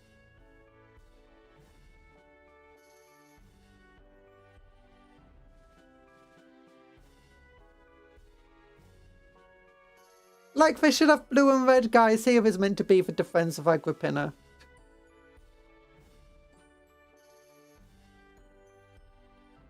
Oh, Archmagus Terminus scorns Carl and others like him for what she views as their profligacy.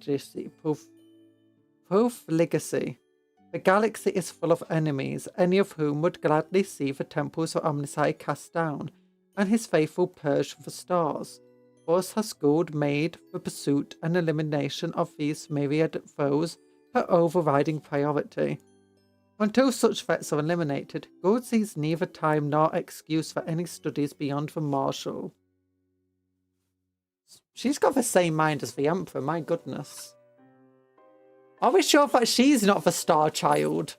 Do you know the entire thing of the Emperor coming back? I mean, she sounds just like the Emperor.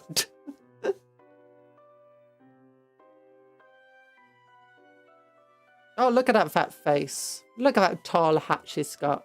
She's got a tall hat. I don't like the tall hat. I'm going to replace that. I kind of want to make her look like a snake. Oh, I've heard of her ability of tools. You can like roll up green stuff to get this really cool coily looking, mechanical coiling looking stuff. So I might get some of those. So I can turn it into like what looks like a nest of metallic snakes. Going to replace that tall hat with a wide hat. Now I'm just going to replace it with a hood. Gonna replace the tall hat with a wide hat. Remember, it's now just hat. It's now just hat. We're no longer boss right now. We're magic. We're magic. Yeah, there we go. Wide hat. I mean, I could try making a hat like this out of green stuff, but I don't think it's going to look good enough for such a big model. In her belligerence and intractability. If her belligerence and intractability have earned for the Gould some critics, both amongst the Martian priesthood and some wider imperial institutions, they have won her far more supporters. The Skitarii venerate her as a fox day, the voice of God, the living emitter of omniscience holy word, and have dubbed her the fires of Mars. They adore her for her tireless and relentless march towards victory in every theatre of existence. And she, in her singular devotion to the machine god, a distillation of her own service. A distillation.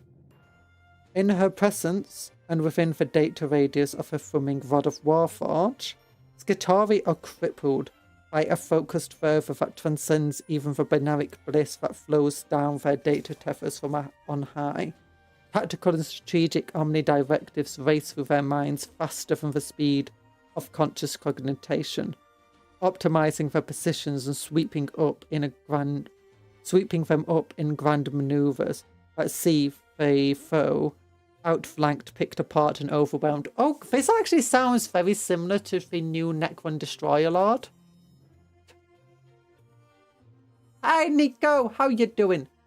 Cupcon got demoted from boss to magic girl. What do you mean demoted?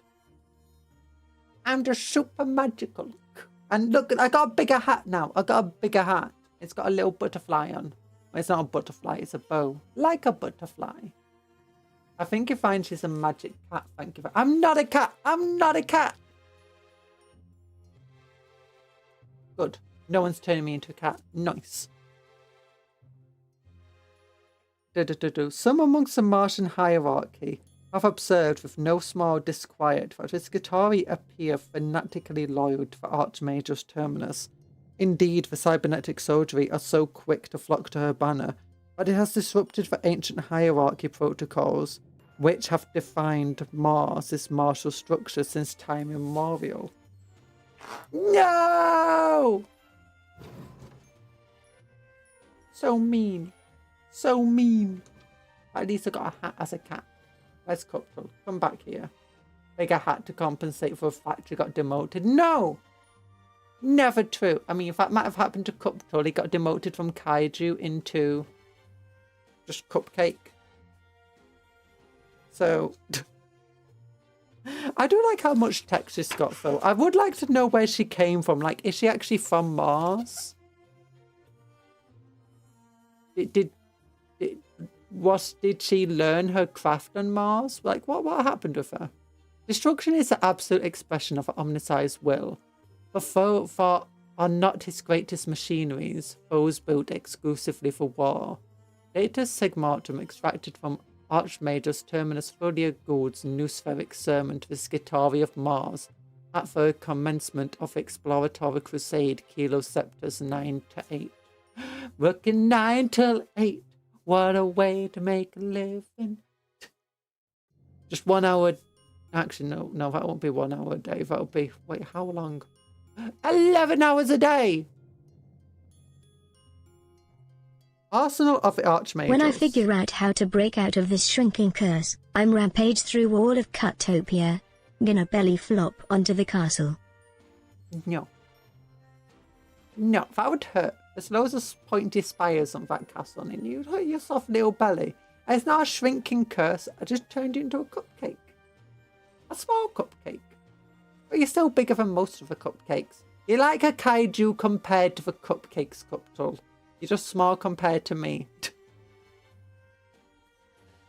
Over the centuries, Gould has accrued a personal trove of cataclysmically powerful weapons, several of them classified as exterminatus-grade implements of annihilation.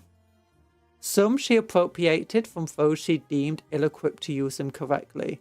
Others she has reclaimed on archaeotechnological digs in hostile territory, are feeling justified in straining the commandments forbidding experimentation due to the holy nature of her mission.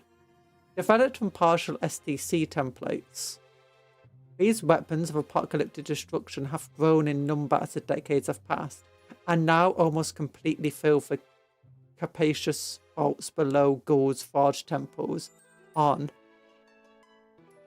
Hadvicus Mons. Okay, so she does have a forged roaches on. Cuptle can't break the curse because they are quite broke, trust. I'm still the boss battle. Nice. You are still the boss battle against the cupcakes. That's why they have to be so well armed, just in case you decide to stomp all over them. Although that's usually what I do on a debut. Some of these devices are no larger than a thimble, while others are titanic weapons of unique design, exotic patterns of Ardenta's engines. Of Ardenta's engines, sorry. Ordnance. Only Archmage's Gould and the hands of tech priests high in her favour have access to this cache of nightmarish weapons. And they are deployed only sparingly, in situations where their use is cogitated to be optimal. One such weapon never leaves Gould's side, however, for she favours it so greatly that she has grafted it into her physical form. This is a Jericho-class conversion resonator, a unique relic of a Dark Age technology. The conversion resonator converts solid matter into a thunderous shockwave of sonic energy that blasts out in all directions on the initial target site. The sound of a weapon's discharge is like a titanic thunderclap, and many Skitarii believing it to be the war shout of an Omnissiah echoing through the heavens. Anything and anyone caught in the initial blast is annihilated, leaving gaping vents in fortress walls of the armour of enemy war engines, or entire squads of soldiery simply vanished in a heartbeat. Those hit by the shockwaves are either pulverised, or else battered with such overwhelming sonic input that nervous systems are burnt out and instrumentation scrambled. Wielding this terrifying firearm and her axe-bladed rod of the Warforge, Archmage's Terminus Gould leads the armies of Mars to one crushing victory after another. Yeet. I'm back, hi!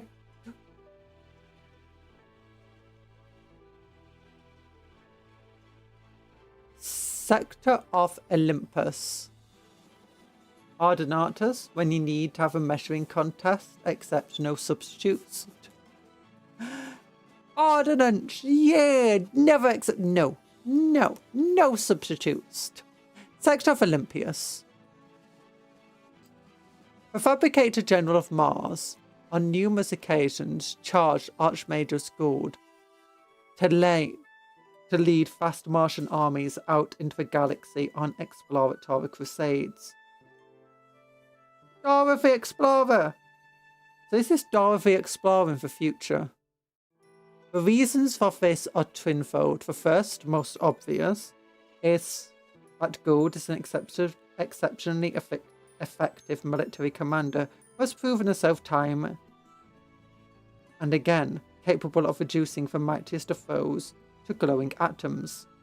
The second, less publicised reason is that the Fabricator General prefers to keep the Archmage's terminus at arm's reach, Time spent on Mars allows Gould to consolidate yet more power and influence amongst the Red Planet's military. An ongoing process some fear is a prelude to her attempting to claim the mantle of Fabricator General for herself, and doubtlessly redirecting yet more Martian resources to her endless wars. In addition, she has an unfortunate habit of blowing up parts of the other tech majors' domains while conducting weapon tests, and then flatly refusing to apologize or make reparations while citing the holy nature of her works. This has done little to win Gould many friends amongst her fellow Martian luminaries. When leading armies into the wider galaxy on behalf of Mars, that would make it very hard to do a full-scale rebellion then. Gould often takes upon herself the title of Sector Olympius. She views every battle fought and every victory won as another blow struck in the ongoing fight to eliminate the enemies of the Omnissiah from the galaxy, and in doing so to protect the domains and servants of the Machine God. It is appropriate then that Gould's latest assignment is to march in the defence of Agripinaa. With their maniples bolstering the surviving enclaves of Acadian Gate, Agripina's Fabricator General has left their own system thinly defended. Also, this is literally armies of Mars. That's why it's not got Agripina's colour scheme. It's because Agripina's not defending their own planet.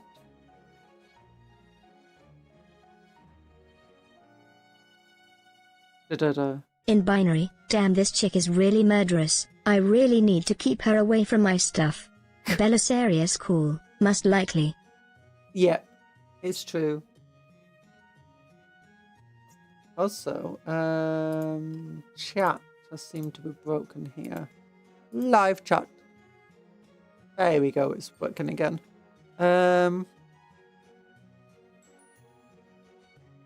Unconsciously, so in the Archmage School's assessment, it is her intention to defend Agripina's industrial might, its holy forges and presses technology by whatever means necessary. If in doing so she acquires some of the Forge World's more ancient and destructive weapons for her own private arsenal, then that of course would be down to the will of the Omnissiah rather than any intent of hers. So she's just constantly blaming the Omnissiah for everything she does. Yeah, it wasn't me, it was the Omnissiah. If the Omnissiah didn't want this to happen, then I wouldn't have done it.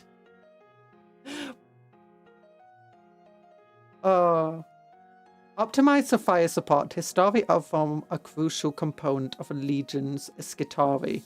Their massed fire lending invaluable destructive power to their allies that can turn the tide of battle.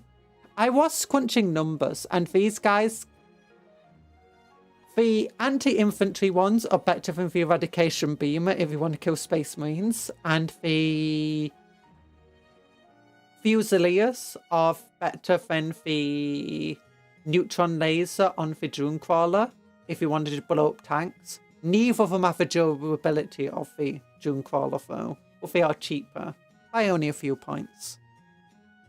So in theory they are worth the points that they are, even if they are a bit, still feel overcosted. The Historii are heavily... The main issue is they can just be torn apart by a few bolt guns. And as a result, they shouldn't be as cheap as they are. Shouldn't be as expensive, they should be cheaper, despite the firepower they can put out.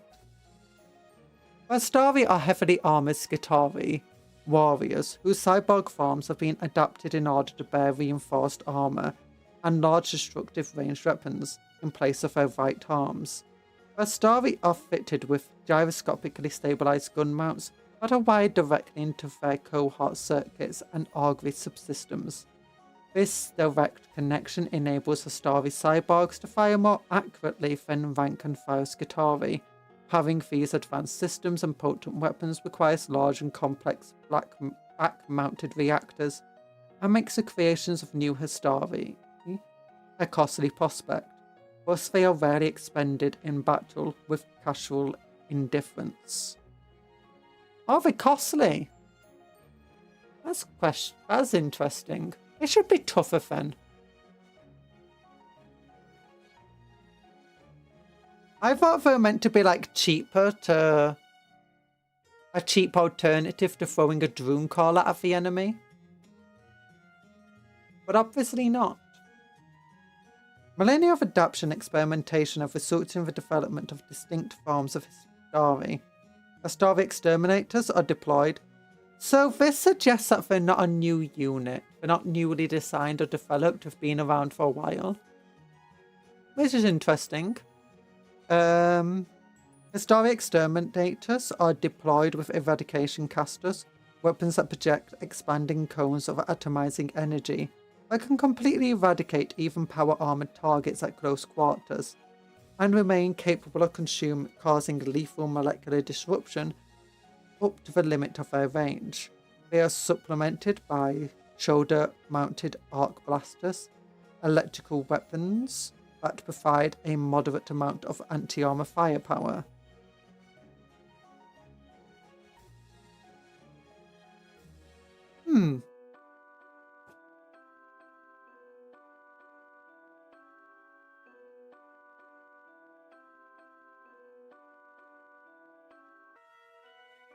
Fueled the kind of women to punch a hole through your sternum and then claim God wills it. Yeah, I can see why Whoop Squirrel made her leave. It's true. I like her. Funny Good is, she's a great character. Histari exterminators utilize this formidable array of firepower to gouge holes in the enemy formations and to blunt offensives with sweeping fire. To aid them in these tasks, their helmets possess wide vision slits fitted with broad-spectrum targeting augers that allow them to precisely calculate the expansion of their weapons' beams, ensuring that their maximum number of foes are atomized. So that's why they have sustained hits. Histari Fusiliers, meanwhile, are equipped with neutron fusiles. These heavy laser weapons, basically just short-range blast cannons, are powered by neutronic coil arc reactors that combine densely culminated beams of focused light with electromagnetic energy. This fusion of technology ensures that a shot from a neutron fusile can not only pierce heavy armor, but also scramble powered circuits or burn out organic synapses. What I think then is that they need to be stronger. Like, these need to not be strength 12, they need to be strength 14 for the fusiles. Maybe D6 plus 2 damage, and maybe give them a 4+ invulnerable, and give a 4+ invulnerable to the exterminators, and maybe make them like 4 attacks each. Because at the moment, they're having to compete with Cataphon Breachers, well, Cataphon Destroyers, which are cheaper, pump out just as many shots, if not more actually, and can do just as much damage. Now, on average, a single squad's not going to do as much damage, but they're much, much tougher. They've only got 3 models. They're much harder to deal with. Cataphon Breachers hit just as hard as these guys. Actually, a little, not quite as hard. But they're very similar amount of damage. They're much better in melee. They're much tougher. They still hit really, really hard. It's like, for Histari, for you to either be made cheaper or they need to be made worth the points. So they need to hit harder, they need to be tougher to kill.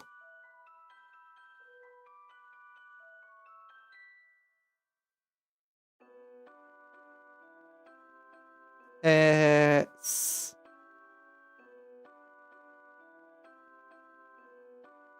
just a thing. The fusion of technology ensures that a shot from a neutron fusile. Oh yeah. This fusion of technology ensures that a shot from a neutron fusile can not only pierce a heavy armor, but also scramble powered circuits or burn out organic synapses. The shoulder mounts of Histari fusiles are fitted with phosphor blasters that spit out searing balls of blinding white fire, driving back any enemy infantry who stray too close. Yeah, now, the shoulder-mounted things of the fusiles is kind of pointless. It's not that good. The shoulder-mounted ones of them are absolutely insane. Anti-vehicle 4+, devastating wounds. Yeah, it's only 1 damage, but when you got, 2 damage. But when you got 5 of them shooting at a vehicle, they can very quickly damage a vehicle. So I'd say the exterminators being 10 points cheaper having sustained hits, and having a devastating wounds anti-vehicle weapon are okay for their points. For Fuseals, the main issue with the Fuseals is the range is so short. It's 24-inch range, which isn't bad. But for an anti-tank unit that's only toughness 4 with only 2 wounds and a 3+ armor save, we can get taken out by a few bolt gun shots. So they have to get close enough where they can easily be taken out by most enemy units to destroy vehicles. And that's what makes them bad. They are my favourite of the two, but... Reject thinking, embrace the bottom. I mean, technically, in lore-wise, yes, the servitors are just straight up better. The servitors are described as ultimate... The Cataphrone breachers and destroyers are described as utterly disposable, despite all the heavy weaponry and equipment that they have on them. Meanwhile, these ones are described as, you know, not something you can dispose of with indifference. They're literally described as costly. So, lore-wise, there's not much point of having them. It makes sense. In lore, the neutron black lasers are absolutely devastating. It makes sense because they're better weapons than what the Cataphrone breachers have, in theory. The plasma eradicator things are better than the weapons that the servitors have, in theory. In theory, they have better weapons in lore, but on the tabletop, not really. Feels like the bazooka units of Advanced War. One of those units can mince the tank squadron if you can get the drop on it, but will throw to anything. Kind of, although they're not meant to really be thrown to anything. If they basically got 5 last cannons, they hit on 4s, but if you got the protocol on them, they'll be hitting on 3s. If they stay still, they'll be hitting on 2s, which is pretty nice. The one good thing they have is that they ignore cover. And this is where they start over-competing against their alternatives. The fact that they can get that extra -1 AP to, like... They effectively can make sure that a Land Raider is going to be at -3 AP. It's going to be down to a 5+ save. And that's where their power comes into play. Just not allowing you to get that cover, compared to neutron lasers and other weapons and stuff where not only are some of them lower AP, but they don't ignore cover. But again, 24 inches means that they have to get very close. And for a 145-point unit, that's not very good. And from the description lore, you shouldn't be doing... They should have at least a 40... I think for these guys, they need a 48-inch range on their weapons. Or at least 36 inches. For these guys, they... Honestly, I think just increasing the number of attacks they get to, like... I think for on 2, increasing it to 3, or just increasing their AP by 1 on both ways that it fires would be good.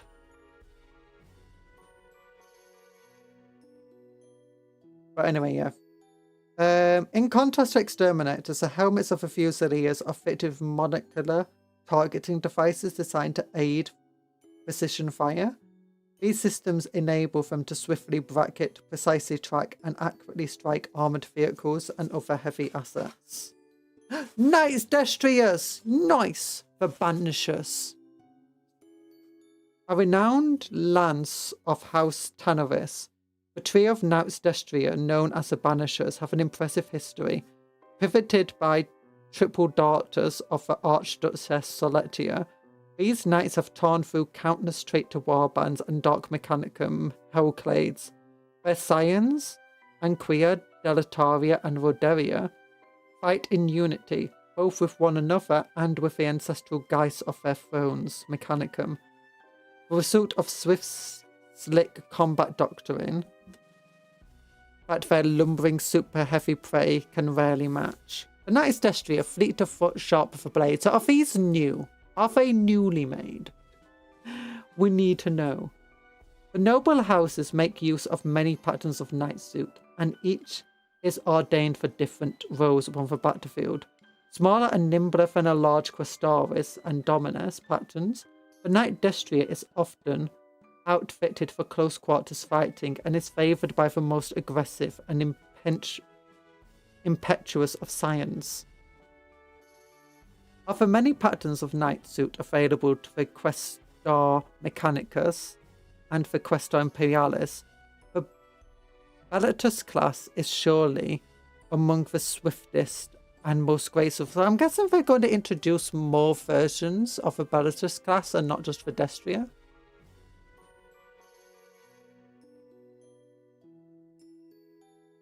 Oh, it's the swiftest and most graceful. Its speed is enhanced by the relatively lightweight construction of the suit's chassis, as well as a pair of rocket boosters mounted to the rear of the armour. The additional thruster provided by the device is potent enough to acquire the additional counterweights to the legs of a knight's suit, ensuring that even when travelling at breakneck speed, balance is maintained. Despite being more lightly armed than the Questaris and Dominus class suits, the Bellatus is still a versatile weapons platform that can be equipped in a variety of patterns. Knight's Destria are one of the more common and effective patterns of the Bellatus class. They are often taken as steeds by those who long for the thrill of melee combat and who seek the cut and thrust of close combat fighting as the swiftest and most honourable way to earn glory. In battle, the scions of the Destria exploit their sheer speed of their steeds to smash holes in the enemy line or to seek out and engage heavy armour. Titanic war machines are colossal monsters. The mobility of endurance of Knight's Destria is such that these suits are occasionally utilised in reconnaissance role, particularly on battlefields where the local terrain proves too difficult for the armigers to traverse. Like, what terrain would be too difficult for the armigers to traverse that the Destria can? I guess extremely heavy ruins. The armigers might be too small to be able to cut through them. The Bellatus class suit is capable of being outfitted with a range of different armaments. Knight Destrias are ordinarily equipped with a single short to medium piece of ordnance paired with an oversized melee weapon. They're not that oversized. The most commonly fitted guns are the Chastia Gatling gun, a multi-barreled heavy caliber rotary cannon capable of slaying dozens or more warriors in a single 2-second burst, enabling it to sweep aside infantry and close with more targets. The Destria can also be equipped with a frag bombard. Explosive shells fired by this weapon detonate on impact, spraying clouds of twisted metal and raise a shrapnel that can reduce massed infantry to a pulp. Further auxiliary power and point to defense is provided by a shoulder-mounted heavy stubber. You heard your name. Hi, Alba von Despia. How you doing?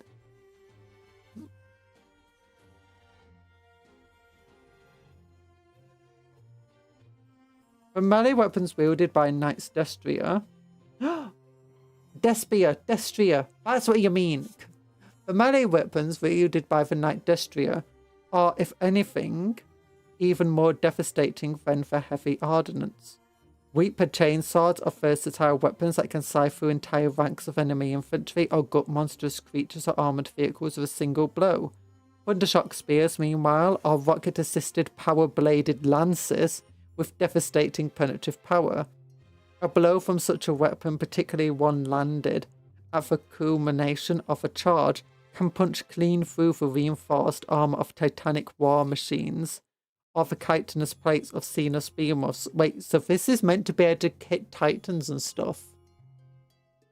And fail for target in a single thrust. I'm just imagining a Knight Destria running and leaping at something like a Warlord now and just sending its lance careening straight through the cockpit, like straight through the head into the main body.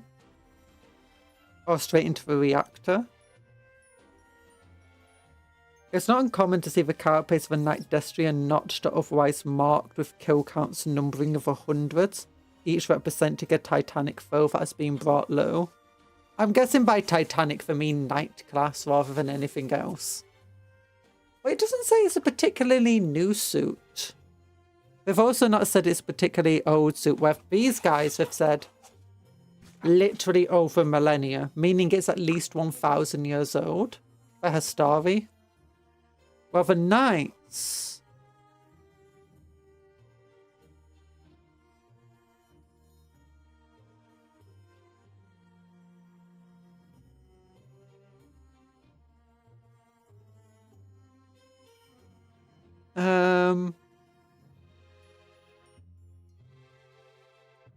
Yeah, the knights don't really suggest anything that they're new here. Knight Destriers are not the Lance or Atropos, stop trying to be.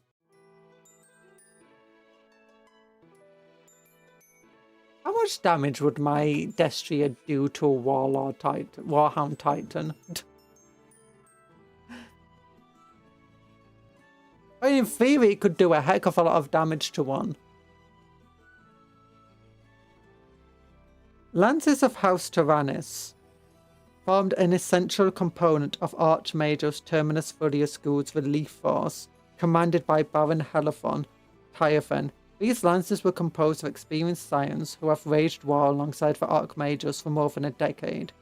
They were at her side during the storming of Crucius Gamma, where they engaged and defeated the traitor knights of House Thorin, and at the closing of the Tauntia Pocket, where 3 lances pulled their might to topple the Bane Lord Titan Balefire. See, look, they can take out Titans. Stop sticking holes in my hot dog.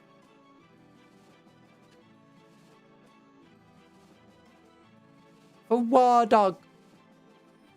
A warhound. Oh no, see if they can take them out. Stop sticking holes in my hot dog.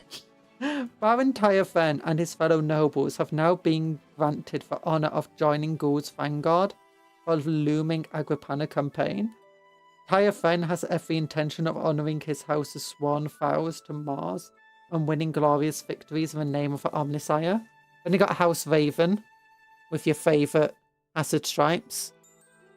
Oh my gosh, House Quast looks even more horrific to do for Pattern Forth.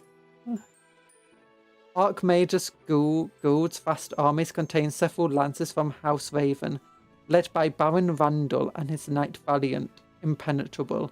These survivors of Colosse's doom have sworn themselves to Gould's service.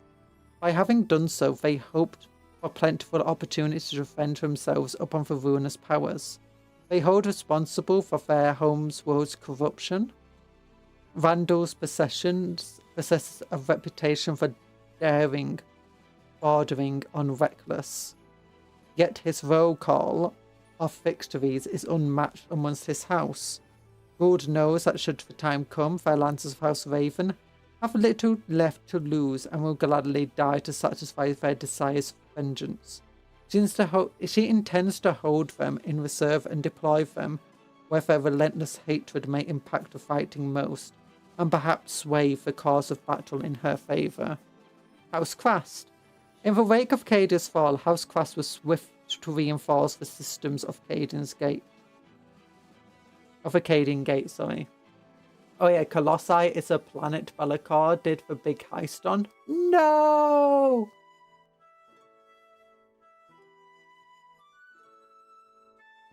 The greatest concentration of lances deployed to the Frantian's Primaris system and joined the defence of its beleaguered worlds. Their dropkeeps fell on Angelisor, lances sallying forth to duel with the fallen nobility of House Mycoropas, and slowing the previously inexorable advance of a Death Guard. They inflicted grievous casualties before eventually falling victim to the Ferric Blight. Baroness Hester Quast divided the remainder of her lances between Dust Reach, Messenia, and Francian, Primaris herself. All have fought valiantly against overwhelming odds, desperately striving to ensure the system's depleted defenders retain their relatively firm grip on this trio of crucial worlds. Oh, that sounds super cool. And then House Hawkshroud, the only one without the Mechanica symbols. No request for aid shall be denied, so goes the motto of House Hawkshroud. These words rang true following the receipt of Castellan, on Crastallan of Cadius, Astropathic cries for assistance. House Hawkshroud responded swiftly. On Casahone, damned Marian and Foebreaker rallied Cadius holdouts against a tide of demons, engaging for Blusterbuster Makar in a titanic duel, buying time for thousands of soldiers and civilians to be withdrawn from the fight before she was dragged down beneath the bellowing hordes. To Gundren went Sir Rhaegar and Glorious Defiance, leading their might to a successful counterattack against the Black Legion. Now a handful of lances have responded to Agripina's call for reinforcements, aiding in the defense of the Forge World's boundary systems. That also sound cool. And here are the cool new models. Yeah. So they're the Eradicators, they're the Fusiles. And these guys, despite having power swords, also have the same weapon as everyone else. There's Furia Gould, who I want to replace this with something, I don't know what yet. And I want to keep that, or maybe I'll find like a cool weapon to replace it with. But I want to add to her just loads and loads of like these, servo coil things to the body. Maybe even replacing like where the legs are here with just mounds of serpentinous stuff. Replace the head with a hooded head. Because I've got my own tech priest who's like the master or mistress of a forge fleet.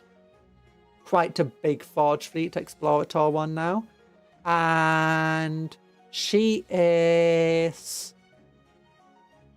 actually an AI masquerading as a human.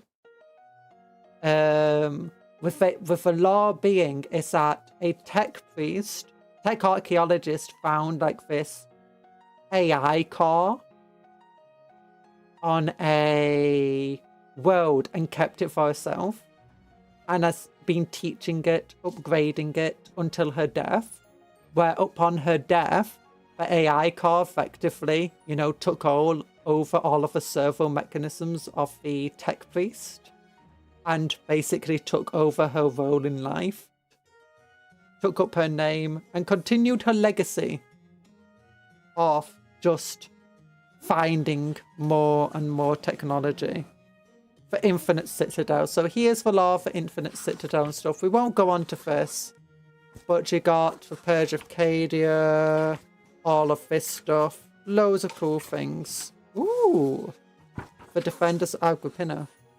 Oh, cool, map.